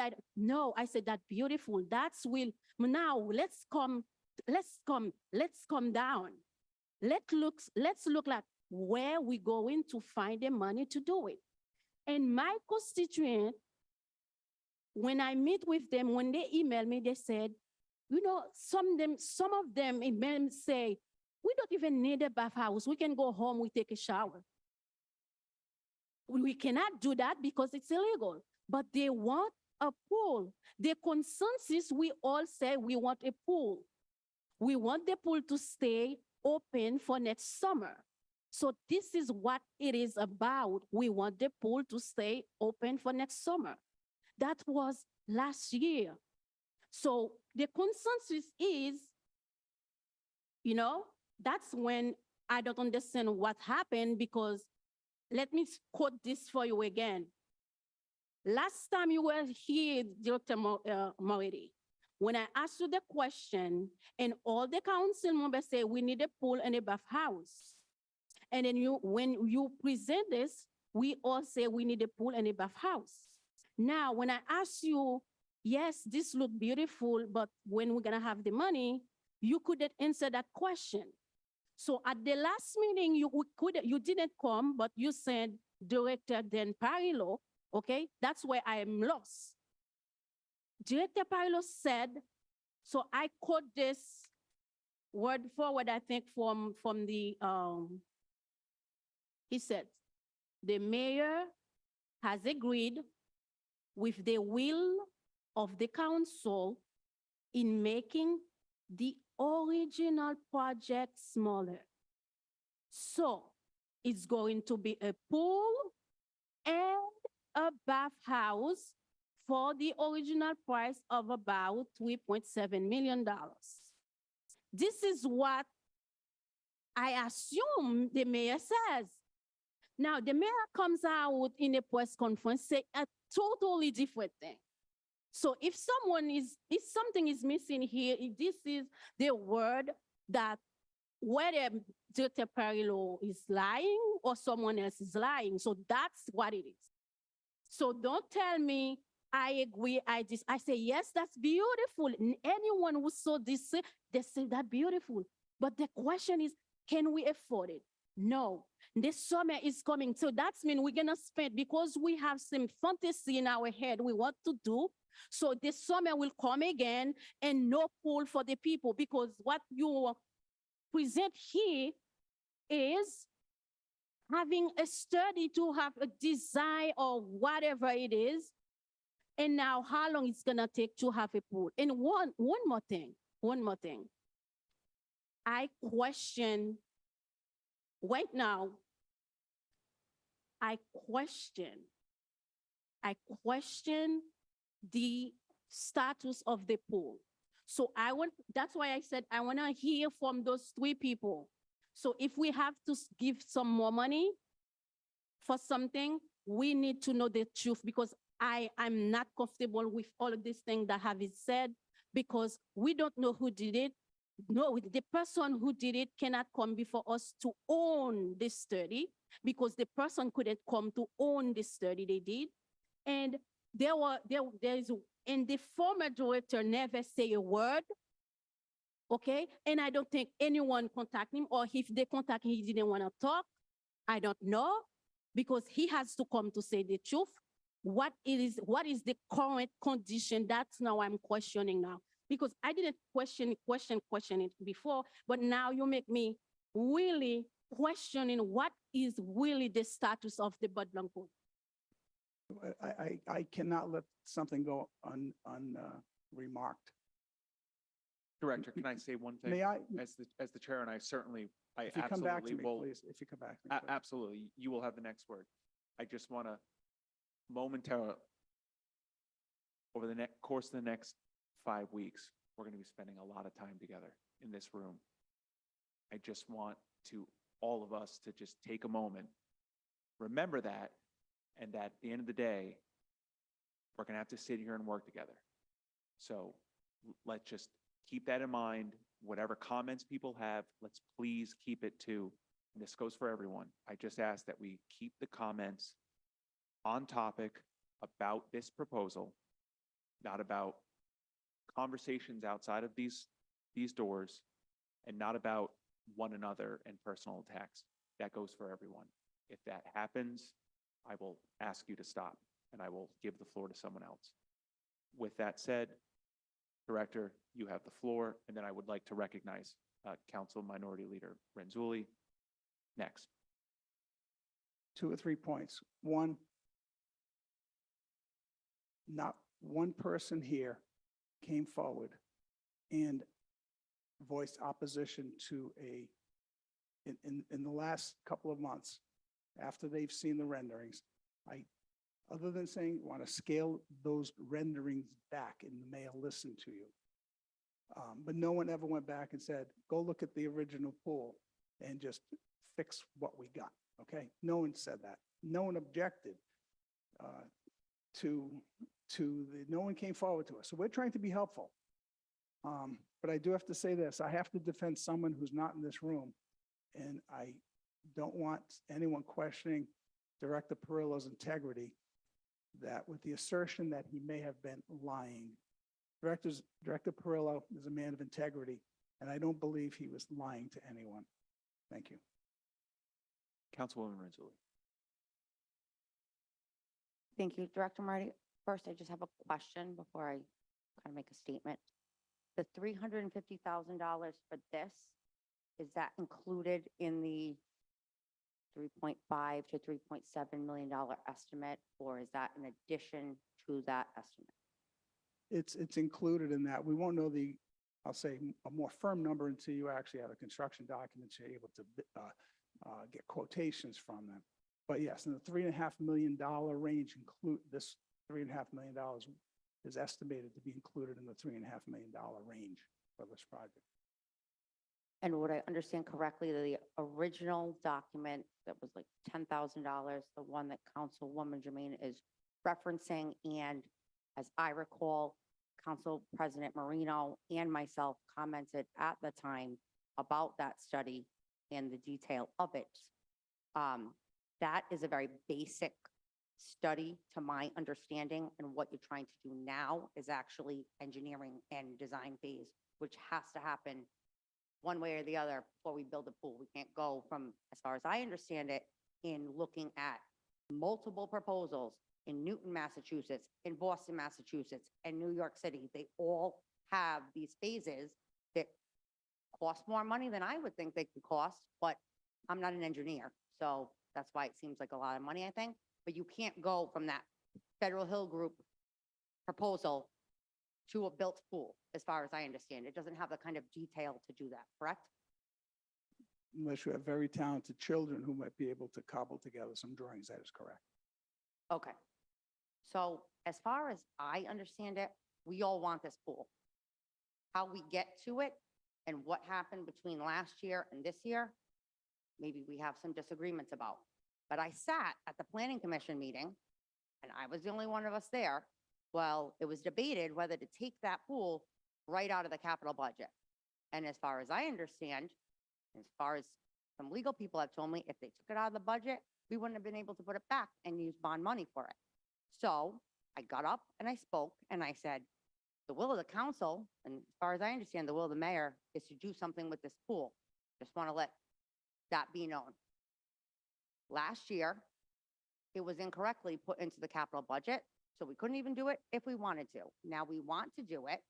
I can understand what former President Farina is saying about spending $350,000 before we go through the budget process. However, if we wait till we go through the budget process, then it's July 1st. Then we have to go, every time we want to have a meeting, it's another month. We got to put it in, it's got to go to committee, it's got to go to full council. Then it's September. Then someone's saying, we didn't open the pool. Then it's November, then it's snowing. We can't do anything. We live in New England. We want to build this pool. We have to freaking do it. But we have to buy everyone passes to the Alpine because we're wasting our time. So I'm not saying that this is, I agree with this 100%. I don't know, I'm not an engineer, but he moved it back. That pool was built in 1940. Every other pool built in WPA era has already been closed or redone. We can't plug holes in the pool anymore. And now we have ARPA money. The budget is a little better. It's going in the capital budget. We have a bond. I don't understand why we're now wanting to waste more time questioning a study from last year. We already questioned it last year. We're over it. On to the next one. So we're just going to decide if we want to do this or not. And that's it. That's how I see it. And I'm saying that with the respect to everybody. And if we can scale it back, it sounds like the mayor wanted to scale it back to the plan that you are saying, Councilwoman Jermaine, and making it ADA compliant. The pool as it is not ADA compliant. It needs to be changed. The bathhouse is not ADA compliant. The Department of Health will not license us the way that that is. So everyone, go online. I'll send you the other plans. They're all like this in these phases. They all cost a lot of money. It costs a lot of money to build a pool like this. That's all there is to it. Thank you. Are there any other members that wish to be heard? Councilman Perry. Thank you, Chairman. Yes, this is a very important decision. And we've never really asked the people of Cranston what it is that they want. So I took it upon myself to send out 400 emails asking people to watch the video of the press conference. I did not tell them whether I was for or against a pool, as everybody's for a pool. And I got 125 responses, and they were very lengthy. And I spent at least 50 hours reading and responding to people. 22 people are in favor of the mayor's plan to spend $4 million on a pool. 38 people out of the 120 feel that we could fix the existing pool.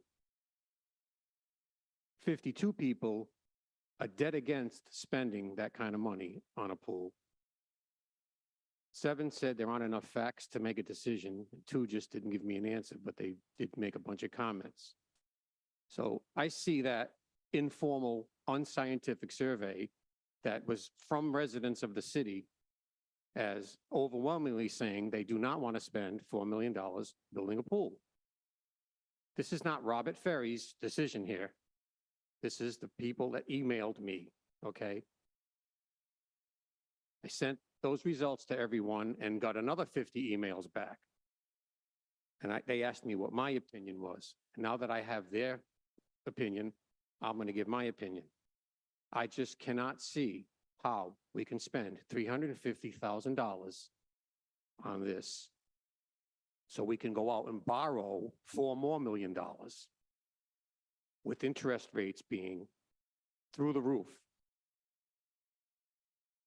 I still believe, and I have researched this, and I have talked to people, pool people, previous people that work for the city. I still believe that that pool can be fixed and opened. And if we want to spend $4 million on a pool, and that's not what the people really want to do in budget times, putting out a bond to spend $4 million is really going to cost you $6 million for a pool that's going to hold 100 people. Because the old pool held 300. If it's going to be 1/3 the size, 1,200 people, that's not what I was told. I don't think you could have 1,200 people in a pool. All right, I'm speaking. What? One at a time. You don't know everything, you know. So I'm listening to my constituents, and they're telling me not to do it. This isn't my not agreeing with Ken Hopkins. This is me listening to my constituents. I cannot support spending $350,000 on a study that's going to make us borrow another $3 or $4 million. Thank you. Councilman Popov. Thank you, Chairman Donegan. Through the chair, the administration, I have one question for you. If the pool gets fixed up and is back open, and whatever rendition it is, scale back, the water park, really nice drawings that we did see, and et cetera, is it going to be open to the summer camp programs for the kids to use the 4 or 5 weeks that the summer camps are open? Certainly would not see a reason not to, so the answer would be yes. Okay, thank you. If I could frame this, Councilman, perhaps I didn't frame it to the Councilman Ferry just to point something out. Director, just want to, Councilman Paplaskas has the floor. After he is done with his questions, I'll certainly allow you to address anything, and then we can. Thank you.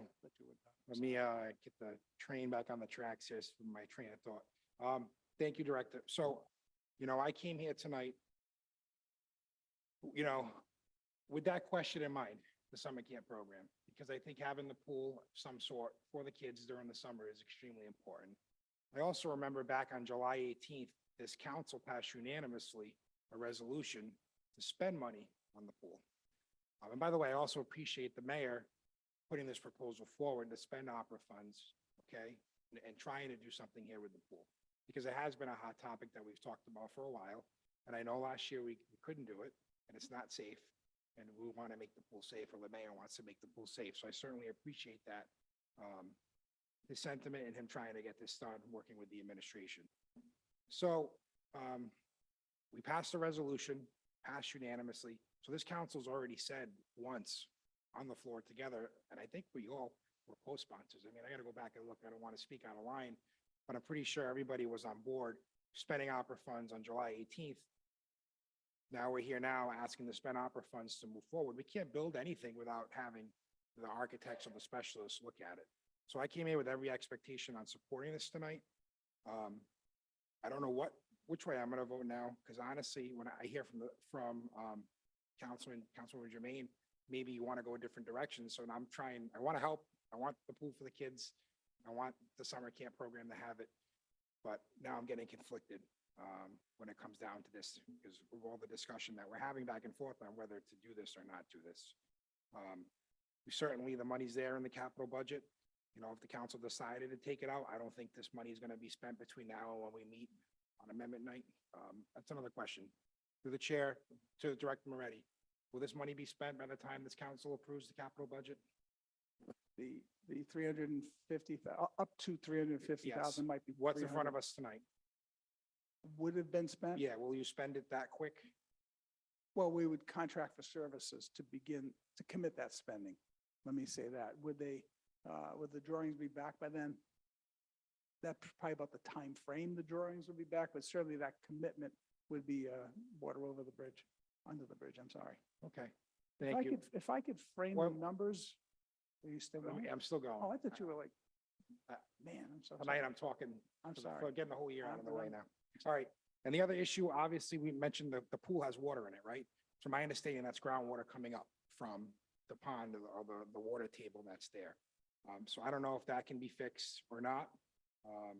And we need to No, spend I'm the sorry, funds by, Councilman Paplaskas has the floor. we need to spend we got to remember that we need to spend these opera funds by December 31st, 2026, if I remember correctly. So I don't think it's out of line asking now, take a look at this and possibly spend this. So that's all the comments I have for tonight, but I do support doing something. We need a pool for the kids and, appreciate everybody's passion on it, whatever side the table you're on. Thanks. Thank you, Councilman. I do want to recognize Council President Marino. Thank you. While it's on my mind, Councilman Paplaskas, we have to allocate it by December 31st, 2024 and spend it by December 31st, 2026. So I am frankly embarrassed that we are here at this point. Something so simple, something that we agree all should be operational. Something we also agree on is that we should do it at as low of a cost as we possibly can. And yet we still haven't begun to accomplish that goal. And Councilwoman Jermaine is right to have her reservations and her concerns. We have a charter that requires contracts go out to bid. We started this process with the Federal Hill Group report from someone we didn't know. We were given this. It was worthless. There was no bid waiver. And whether that was proper or not doesn't matter. We know it doesn't get us to where we need to be. Now, we know that finances are tight. We do have ARPA funding. The administration is coming to us asking council to approve $350,000 for this design and construction plans that you're mentioning. And yet, from my account, I think would put some of the council members more at ease, as is if the administration would have, it's putting the cart before the horse, okay? The proper process would have been and would have created more trust in the actions being taken in terms of the design, if the contractor and purchaser goes out and puts out this for bid, gets proposals, and then we'll know, hey, look, 3 people came back and said it's going to cost $350,000 to give us the design plan. And then you come to council and you say, hey, we put it out to bid, 3 different companies, these are the bids we got. Our purchasing agent says, hey, this was the best bid, this is the company, this is what it's going to cost. Then you come to us. And I think that some of us, I know for myself, I'd be a lot more comfortable saying, okay, because we could see what were the specs, what's the design, what's the plan in place, and what the cost is going to be. And then we can decide whether or not we're going to spend that money. But to just be sitting here and asking the same council to just trust that the administration is going to use $350,000 for plans when $10,000 was spent on worthless plans, that's asking a lot. And to say that no one likes the delay, but things have to be done the right way. That's not our fault as we sit here. And the fact the mayor had plans drawn up, the mayor took it upon himself to have those plans drawn up. He didn't ask for a public workshop with the council. To say that, just because he had some plans and no one came forward and said those were no good, that's not fair. If any one of us were doing this with respect to our own home or property, that's the way you do it. You find out what the cost is first from the firms for the plans, and then you allocate the money and then take it from there.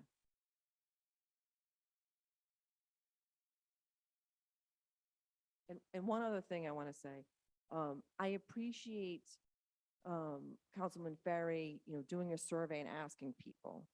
However, that pool has a history of serving mostly, to Councilman Poplawski's point, the children of Cranston, okay? I have heard from other children the first summer that we were in council and it was closed. Kids on the field that live in the eastern part of the city were like, yeah, I usually go to the Budlong pool. We can't, it's closed. We've got no place to go. That's why we do. It's a public service. Other cities and towns do the same thing, and we should be able to do the same thing. And we do have the ARPA funds. I'm not saying we should spend 7 million. I'm not saying we should necessarily spend 3 or 4 million. But what I am saying is we should make an honest effort at doing a request for proposal to find out design plans, how much they're going to cost, and at least make the effort. And then we can have a discussion of whether or not we should use ARPA funds for the money, for the spending. Thank you.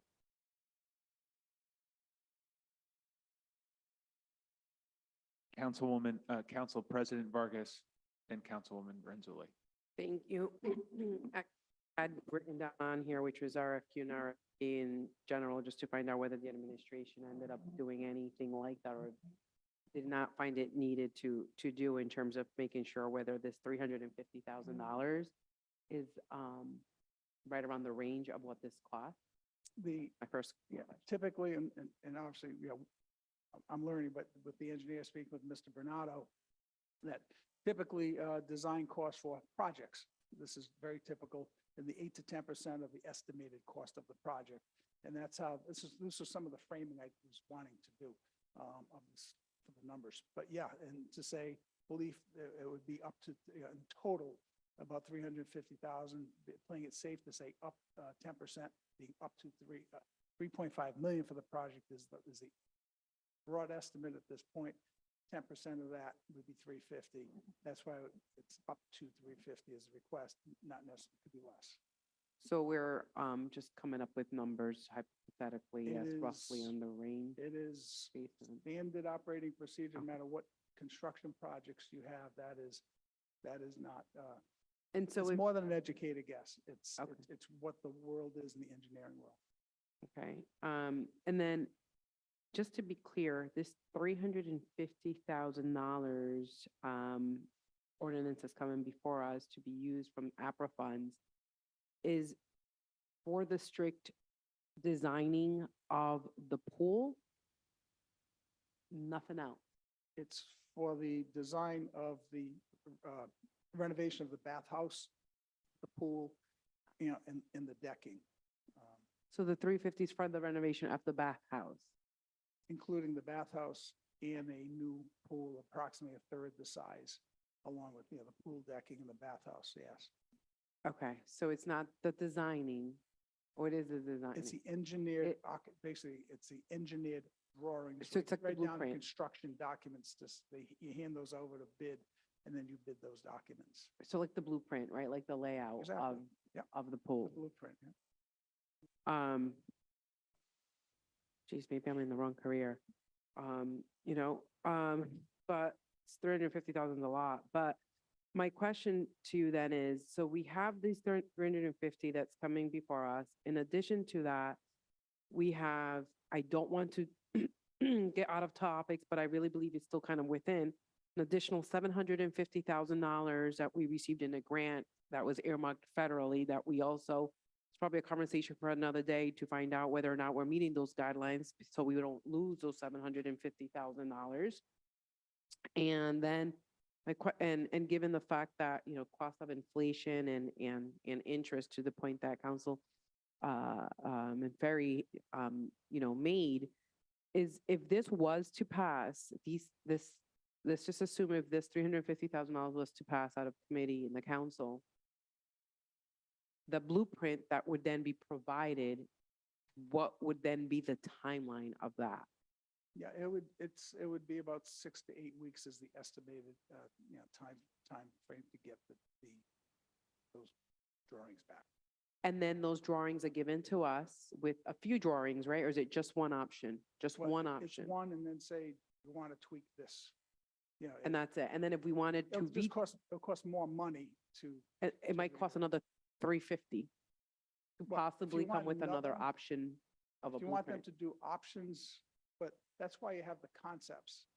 And if you're buying into a concept, So I guess, this is just to get the ball rolling to an extent.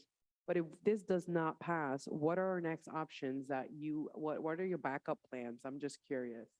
yeah, That would be proposed. if I can just mention the dollars, to give perspective, it is estimated to be, with two professionals, the Director Bernardo, the PE, along with the PE being Mr. Sakosha, estimating the cost to be in that vicinity, which kind of matches up similar to what that credible, not credible, Federal Hill place was about,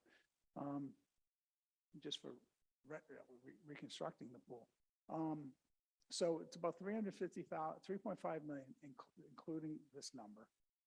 And I want to just point that out. I think it was discussed at the last meeting to say, hey, you could make a decision on the cost of the construction of the pool during the budget deliberations to, consider using ARPA funds or, city bonding funds. So that's still on the table for the actual construction of the pool. Why this is brought up now is obviously, the mayor heard, as the councilman pointed out, to use, that resolution was a positive message about doing the pool. So the mayor assumed that's what the council wanted to do. But that 2.8 million, if it's 3.5, we received a grant of 750, you're in the $2.8 million vicinity. So if you wanted to use ARPA, it's consistent with what your resolution was. Though it could be deliberated to use, against regular city bonding, recreational bond funds would suffice too. But that process can go on. But to get this off the dime, figure instead of waiting another 6 weeks or so for this process to occur, if this council was committed to this pool, as we stated, to get going with it, to help make sure that we get this thing up and running for next year. And this frankly was Mr. Bernardo's thought process, because he's concerned about what he's seeing in the world about as we spoke about construction, contracting, and supply chain. And so my next question then is, so the $350,000, is that going, would that be then paid to the Federal Hill Group architect?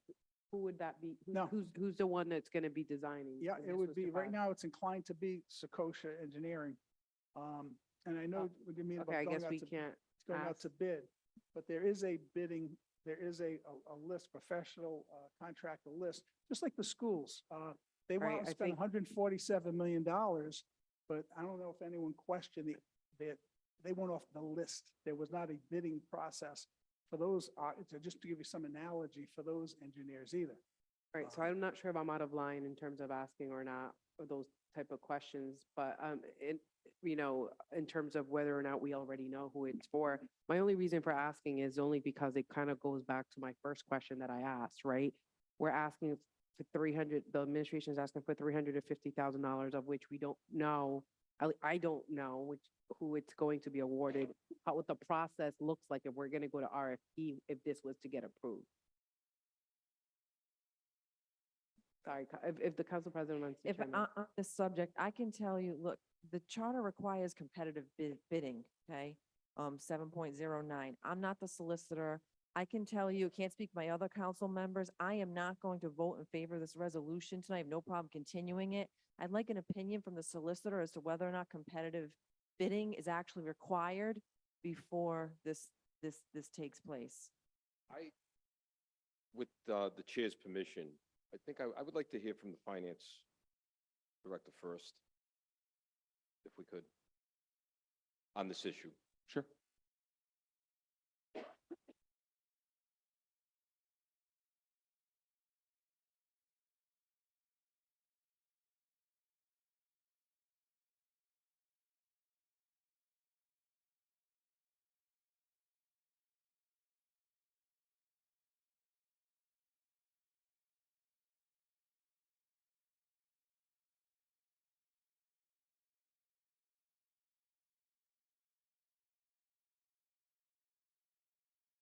Best way I can answer it, and I just need a little bit more time to look into this because it is a close issue, because there is a professional services exception when it comes to competitive bidding.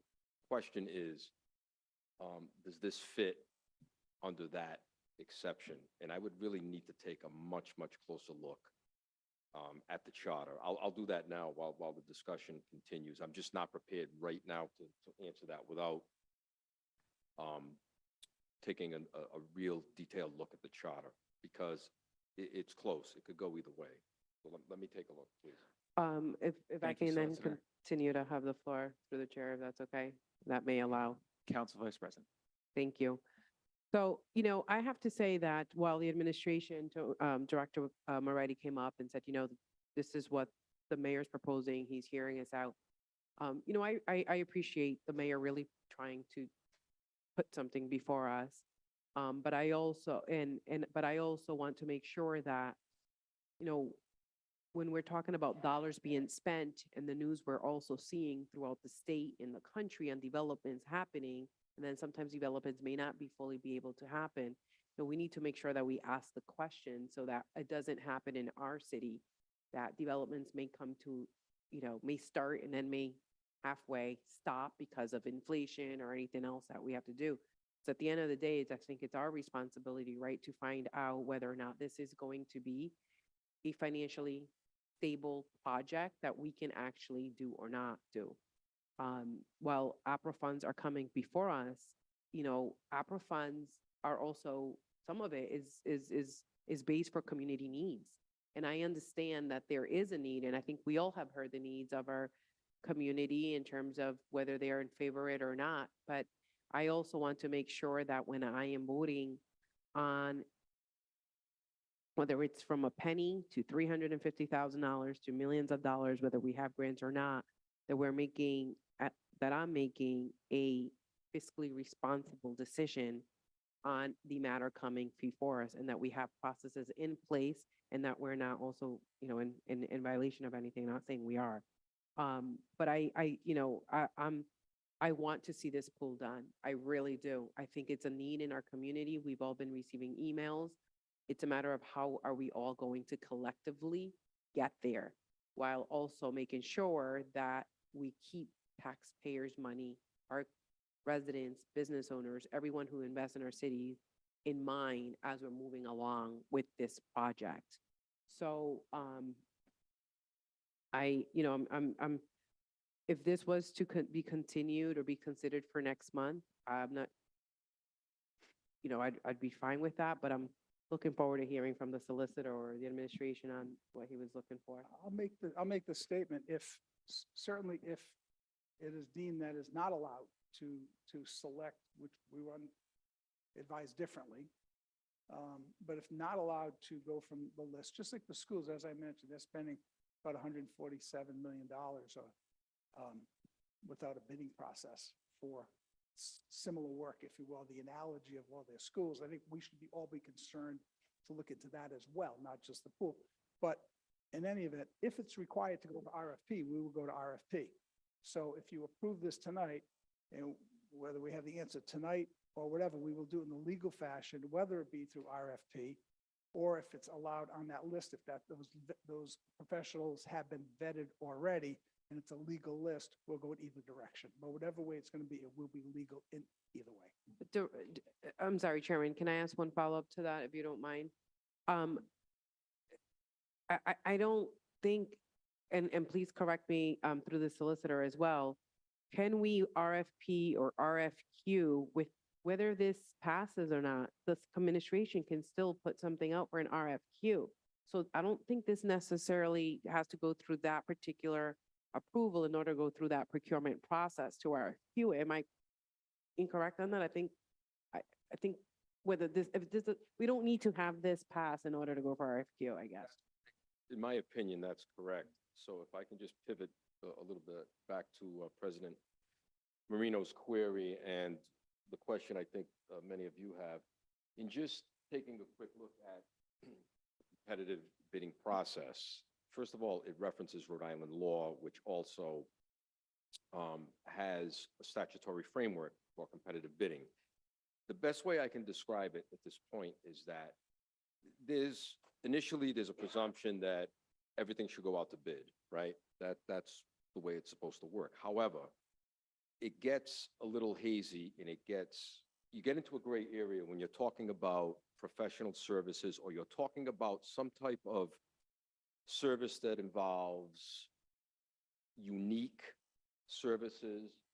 The charter lists maybe 6 or 7 factors for the purchasing agent, that's the term it uses, to consider and make a judgment as to whether or not, in his or her opinion, it should go out to bid, or it's the type of activity or the type of service that is not really appropriate for bid because it involves a unique talent, a unique service, something like that. Now, it's a fact-intensive question.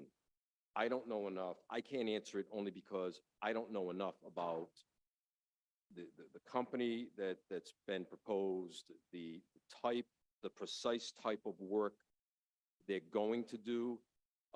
Can anyone do it? Can any professional engineering service do it? I don't know. These are questions that need to be answered before we can make a decision as to whether or not it should go out to competitive bid, or it's the type of thing that, in the judgment of the finance director, should go to a particular firm or business because of their unique qualifications. I hope that makes sense, but it's really, it boils down to what is the nature of the service that is being offered or is being sought by the city. So that analysis has to be done first. We need to know exactly what we're seeking to procure here. Like I said, I'm just, at this point, I can tell you that's the legal standard, but the facts, I think, have to be fleshed out. I think that's something that the purchasing agent, the finance director, needs to take a look at, make a decision. Only then, I think, can we get an appropriate opinion or an appropriate answer. Right, thank you. So if this was to pass, we have the 350 plus that 13,800, I think $75 that we've also paid for the feasibility study. And yet there still wouldn't be any movement as to what the next steps would be on to build a pool, right? That would be build a pool. And that's it.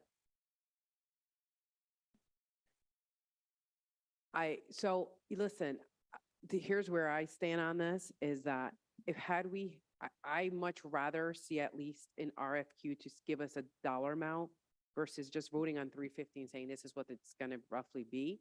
And I would probably think differently on how I would be voting had I known it would have gone through the RFQ or RFP on this dollar amount, which I don't believe it would cost the city any money to put it out as to an RFP. Again, go through that procurement process and then have that. And an RFQ can take roughly 14 days or so, and then the scoring and everything else that goes with it. But the fact that I'd sleep better laying my head on the pillow at night, making sure that that 350 would be the dollar amount that is going to come before us, or that's roughly the dollar amount, than just saying, here's 350. And then not knowing what the next step is. And I want to get this pool going as well. We've been talking about it since forever. I mean, we go back to 2019 when we were sending emails in terms of what's the revenue of the pool? How many how many users do come and visit the pool and all that? And so I want to get it going, but I feel a little bit more comfortable just getting in the RFQ process before actually voting in support of the full 350. That's my end. I'm going to recognize Councilman Riley, and then I'd like to say a few things. Thank you, Chairman. Mr. Marty? Through the chair, I have a couple of questions for the administration. Absolutely.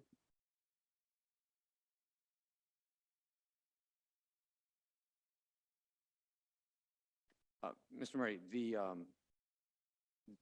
if I'm correct, this says up to 350,000? Yes, So if it costs $10, it would be $10, right? yes. And where did you get the number 350,000? It was estimated from the engineer that designed the architectural drawings along with Mr. Bernardo, our professional in-house engineer, who's our public works director, estimated that that's the cost by getting some loose quotes. But it's as a starting point, which they typically would do with any project. But you have no problem if it comes in less than that, right? Be happy to if it comes in less than Exactly. that. Now, it's fair to say that Mr. Bernardo and the engineers have knowledge of this industry, correct? As professional engineers, certainly more than most people. So it's a fair thing to do is to put what it could be, even though we're going up to it, rather than putting some random number on there. You listened to the experts, didn't you? That is correct. And whether it be RFP or not RFP, we're not asking for more than that, but we want to be lawfully obliged by this process. Let's talk about that, the RFP thing that everybody's talking about, rather than talking about building a pool. Why, are you opposed to that at all? Not at all. So, but you were of the presumption that you could just do it based on the professional services exemption. That's correct. And I think kind of historically, I believe, as I mentioned, I've been informed, though I didn't attend the meetings, that even the schools just go by that professional services listing. And I'm not quite sure they did go out to bid themselves as an analogy where we should watch our dollars, because obviously projects of much more significance of the $7-8 million range versus 350. We'd kind of be similar to that, the analogy with that. So despite what's kind of being spun tonight, Mayor Hopkins wasn't trying to do anything nefarious or trying to try to fly under the radar, was he? No, he's not. And our solicitor just said it could go either way, didn't he? Yes. So That's correct. And we've heard you could go either way. And so to this affirm that I know that Mr. Bernardo, who we trust, has had experience with for many, many, many years with a lot of credibility. We trusted Mr. Bernardo on his judgment and his recommendation. If we cannot just award it on a professional services list, then certainly we could do the RFP. However, we will be jeopardizing the timeframe. But you wouldn't have a problem with that if the solicitor's office said that's the way you had to go? Clearly not a problem, Okay. certainly. And now as to the cost of this, I know I was here, I believe you were here when we discussed that none of us liked that $7 million plan. It was just too much. You remember that? It's gone. And now, and I remember all of us saying, smaller, and Councilman Ferry, and I actually agreed with him that night. We said, why don't we do the $4 million plan or the $3 million plan? Is that I right? said $1 million or two. One at a time. Come on now, Bob. One at a time. We're not going back and forth. That's it. Councilman Riley, you have the floor. Thank you. Please, if you're going to address the administration, address the administration. I don't want anyone. That's what I'm doing. Thank you.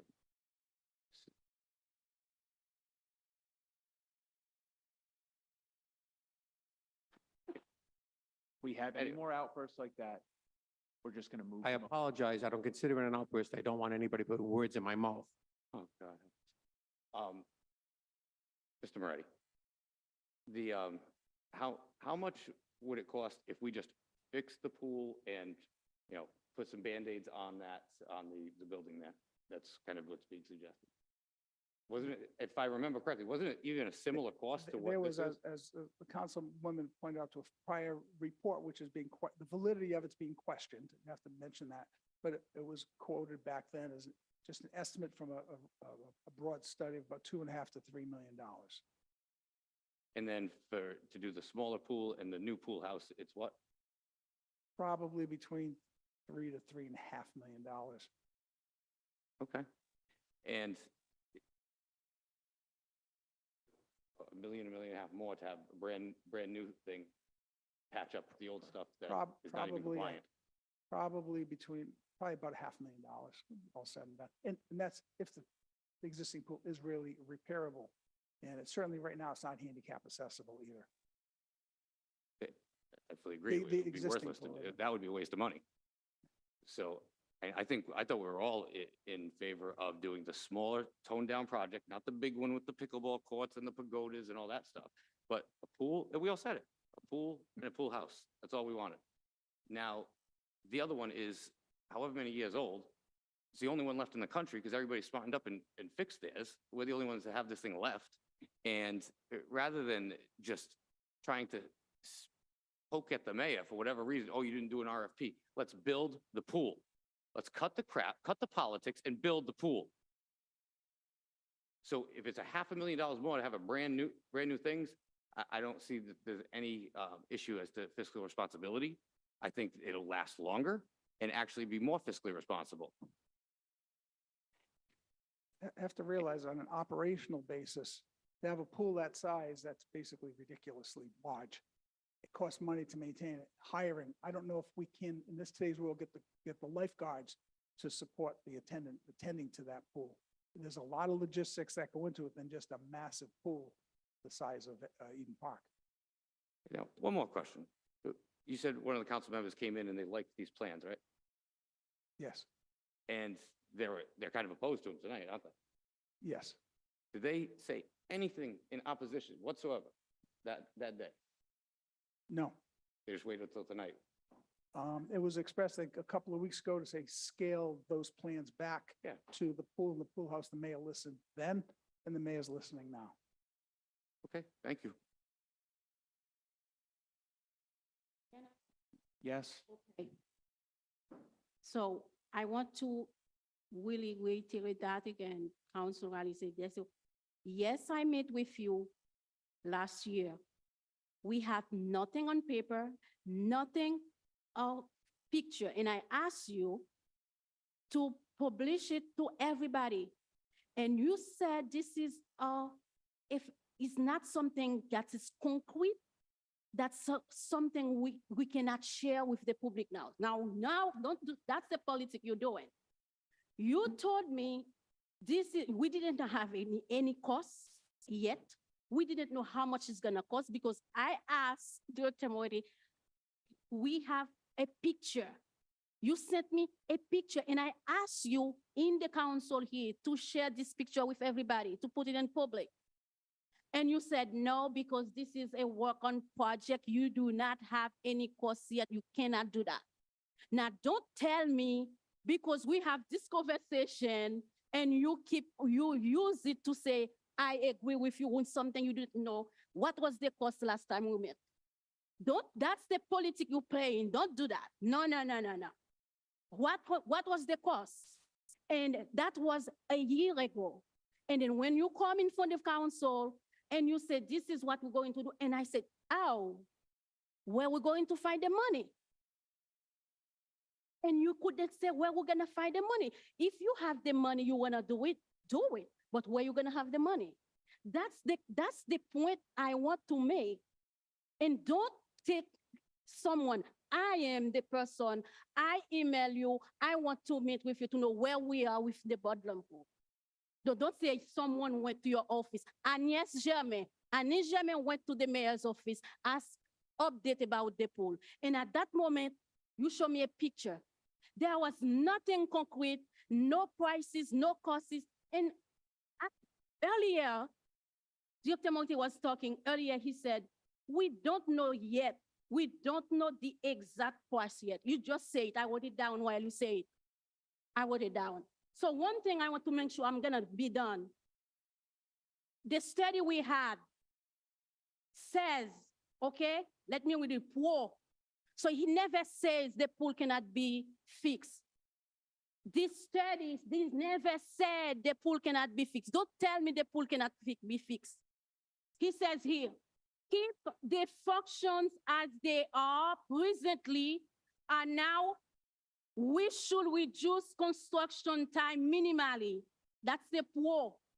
Allow the existing functions to now proceed safely and efficiently without band-aid measures. He said without band-aid measures. That's the study, feasibility study. And last, code compliance is achieved. Excuse me, are we fools?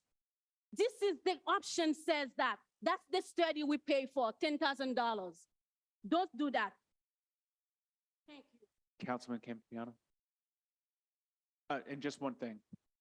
I'm going to allow Councilman Campiano to speak. I'm going to speak, and then we are taking a vote. Everyone has had more than ample opportunity to speak tonight. Councilman Campiano. Thank you, Chairman. Since this came out, I went back and forth myself several times on this issue and thought about it. And on the pro side, we did pass a resolution to spend ARPA funds for the pool. And also on the pro side, we have $750,000 in a bond for it. And also, to my knowledge, this is the only thing that was proposed that would go directly to the people. I mean, we used ARPA funds for plugging gaps and revenue and all other things, but this is the only thing that came right that would go directly to the people, which is a good thing. And I believe we do need a pool. I do not think the size that the pool is now is right for this day and age. Other cities have pools that are nearly that size. And to staff a pool safely at that size is a daunting task in today's society. I mean, getting people to come to work. If one person, if we need 4 lifeguards and 1 lifeguard calls out and we have to close down the facility because of that, I don't think that would be a good thing. I think a scaled down version is better. It is concerning to me that it didn't go out to bid for multiple companies to draw it up and proposals for the plans. I would like to have seen that. And also staffing it over the long run. What is it going to cost to staff a facility like that? So I heard everybody's concerns tonight, and I still haven't made my decision. I'm going to keep thinking about it, but I hope the pool gets done, and I hope it gets done for next year. Thank you.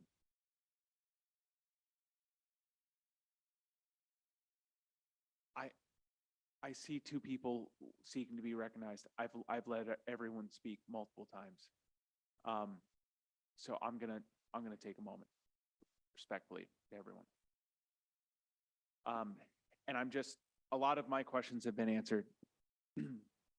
So I'm not gonna belabor the point on those, but I want to try and chart some sort of path forward, because I know we all want the pool to get done. Whatever the pool looks like, in some way, I think a true statement is we all want the pool to get done. What that means to each of us is going to differ. What that pool is in our minds for each of us is different. So we've got to find some sort of consensus there on that. But I'm also, and I recognize it sounds like this is something we need, that has to get done. For the pool to go forward, we have to have the study done in order to do this. Now, I've heard some people say that they're concerned about the cost of the study. I've heard some people mention the process, whether it goes through one of the, preferred vendors or whatever the term is, or if it goes through the RFP process. I also had the same thought coming in tonight that former Council President Farina had said about, well, would we be approving tonight $350,000 to go towards a project that we haven't actually approved yet? So what happens if we approve this tonight, but then for whatever reason, hypothetically, not saying I would do this, we remove the Budlong project from the capital budget. So then we've approved $350,000 towards something that we're not actually going to do.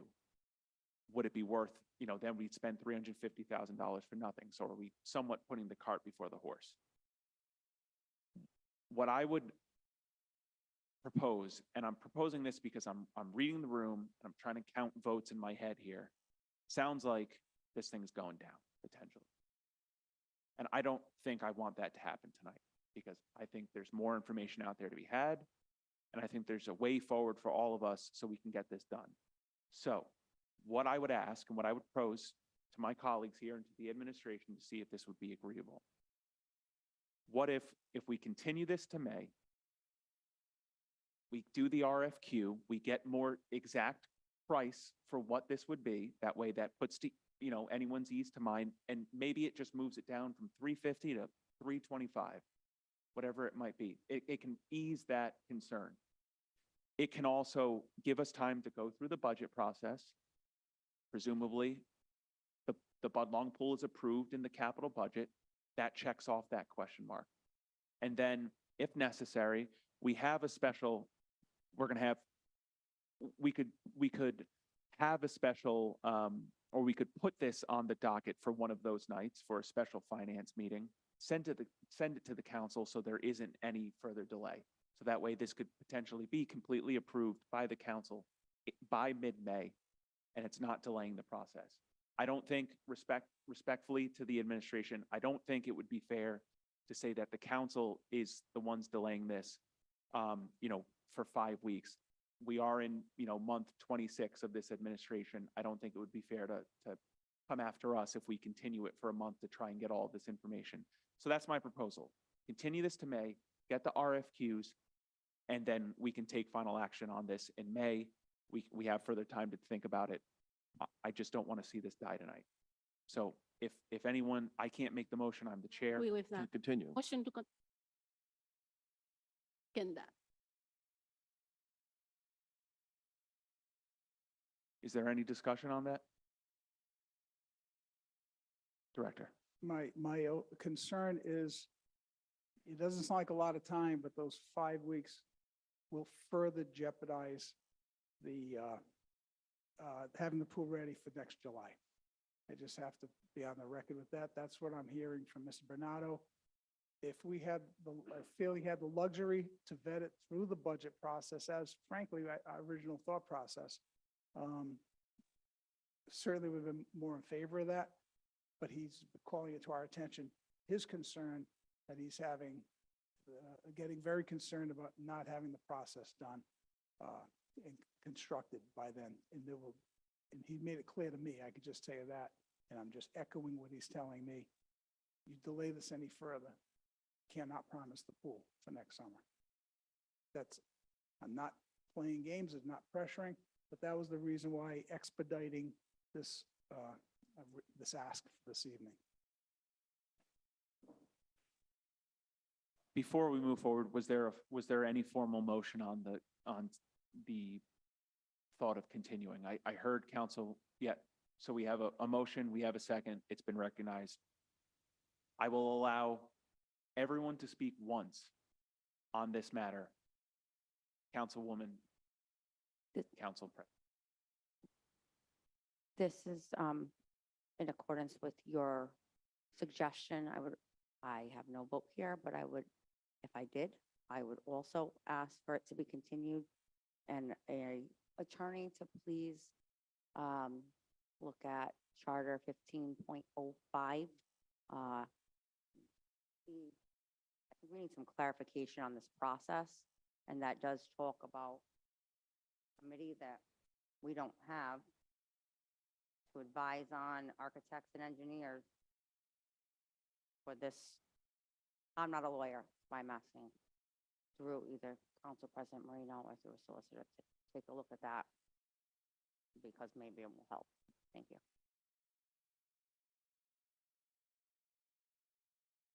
Is there anyone else that wishes to be heard?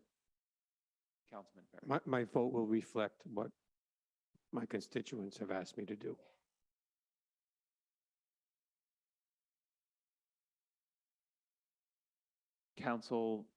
Woman Jermaine, and then Council President. So I agree with your proposition, that's why I second it. And I want the pool to be open, but I want it to be done in the right way. So, and with transparency. So, thank you.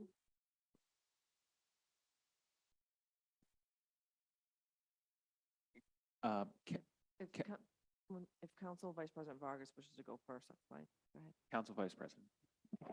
Thank you. I just want to say that based on what my constituents and what I'm hearing is they want the pool and they want it now, and it's not going to be able to obviously happen this year. And so with this motion, I have no problem doing that and supporting the motion that's before us with the RFP or the RFQ, whatever the case may be. I know they just mentioned that there might be a slight delay. There might be a delay regardless whether or not we get started. That my only concern is just making sure for the transparency that we're actually doing what we can. If the attorney Attorney Verdecchia just said, if there is an exclusion on there, an exemption on there, and that's fine. I just want the pool to get started. And if that's the case, I'll be honest with you, I'll be supporting that $350,000 to go forward if that is the case. I want this to move forward, and this has nothing to do with politics. It has nothing to do with whether what party I am affiliated with. This has to be about the community. And Council Member Capabianco actually had mentioned something that I had also written here. Opera, it's when you see how it's being used throughout the entire country, it's for the community. And however, I also want to have the best interest of our taxpayers, because we may see a escalate possibly in their taxes, right, throughout the city. And so I'm being very mindful of that, but I'm also being very mindful of the community that also would like to see a pool for our children, our campers, our seniors, and our younger families as well, and individuals. So whether it's the motion that's coming before us, I support it, or I'll be honest with you, I would be supporting it the other way as well. Council President. Thank you. I think I share a lot of Council Vice President's Vargas's thoughts on this. It's unfair to say that a delay of 5 weeks when the administration comes to us in April for next year for the pool, that's somehow going to be, on our backs if this doesn't happen. That's unfair. Wanting competitive bidding is advantageous to us as a city because we will yield the benefit of saving money. We'll be getting plans at the cheapest price. If there's some nuance, and back to that thought, even if there's an exception that allows for us just to hire a firm with unique engineering qualifications or unique professional services, what is the harm in putting it? It doesn't mean we cannot put it out to bid. There's nothing that precludes us from doing that, okay? And if there is, as there was with this resolution, a firm in mind, that could have been communicated to us, included with us, so that we could have vetted that firm in advance of tonight. And we all have good reason to question it because we're looking at up to $350,000. And we do all want this done. We want it done the right way. We want it done the fiscally responsible way for the most part. Councilman Ferry may not want the pool, and that's his right. But Not what I said. no, I'm not sure. Did you? I'm sorry. Okay, I didn't mean, okay, you do. Okay. I wasn't sure. No, I'm not trying May I, to, may I please speak? yeah. When go did I ever say I didn't want the pool? One at a time. Count, that- I could speak. Council That's President Marino has the floor, and then That's you fine. were, I actually didn't want to put you in a class that you didn't want to be in, so I take that back. I did not know that you didn't have a change of heart. I guess I got confused with your intentions this evening, so. But, it doesn't hurt to put it out to bid. We can save money. And, I hope the administration will take that to heart.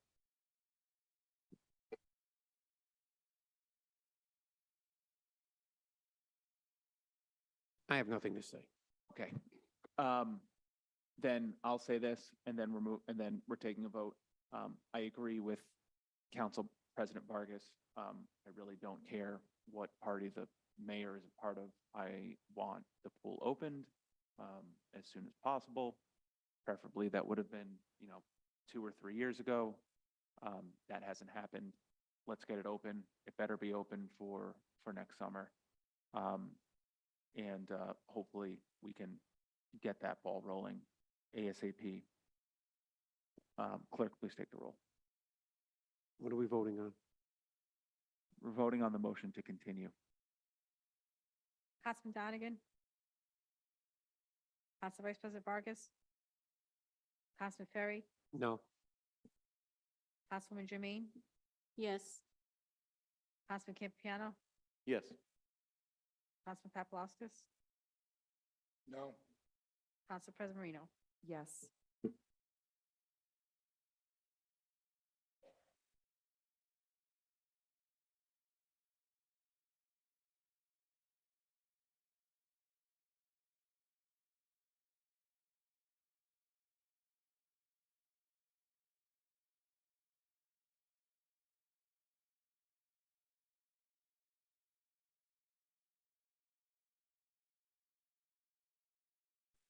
Sorry. All right, now to the real controversial stuff on the docket tonight. Yeah. Oh, just wait until the budget.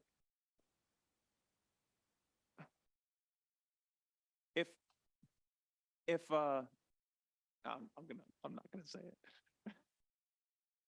If the quote comes in for less than 350,000, maybe like a popcorn machine back there, we can real estate tax abatements, take a motion. Second. Any discussion? Seeing none, clerk, please take the roll.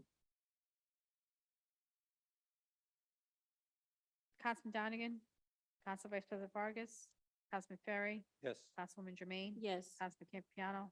Councilman Paplaskas? Yes. Council President Marino? Yes. Motor vehicle tax abatements. Entertain a motion. So Motion to move. approve. Motion to approve. Second. Any discussion? Seeing none. Clerk, please take the roll. Councilman Donegan? Council Vice President Vargas? Councilman Ferry? Yes. Councilwoman Jermaine? Yes. Councilman Campiano? Councilman Paplaskas? Yes. Council President Marino? Yes. Tax interest waiver approvals. Entertain a motion. Motion to approve. Second. Any discussion? Seeing none. Clerk, please take the roll. Councilman Donegan? Council Vice President Vargas? Councilman Ferry? Yes. Councilwoman Jermaine? Yes. Councilman Campiano? Councilman Paplaskas? Yes. Council President Marino? Yes. Last but not least, tax interest waiver denials. I'll Motion to entertain a approve. motion. Second. Any discussion? Seeing none. Clerk, please take the roll. Councilman Donegan? Council Vice President Vargas? Councilman Ferry? Yes. Councilwoman Jermaine? Yes. Councilman Campiano? Councilman Paplaskas? Yes. Council President Marino? Yes. Seeing no further business before us this evening, I'll entertain a motion to adjourn. So move. All in favor, say aye. Aye. Aye. We are adjourned. As a reminder, tomorrow evening, we do have a special finance committee meeting. one at 6 PM and then the next at 6:15. I'm sorry, 6 o'clock is special council, followed by budget hearing beginning at 6:15. Thank you, everyone. Have a nice night. And Thursday.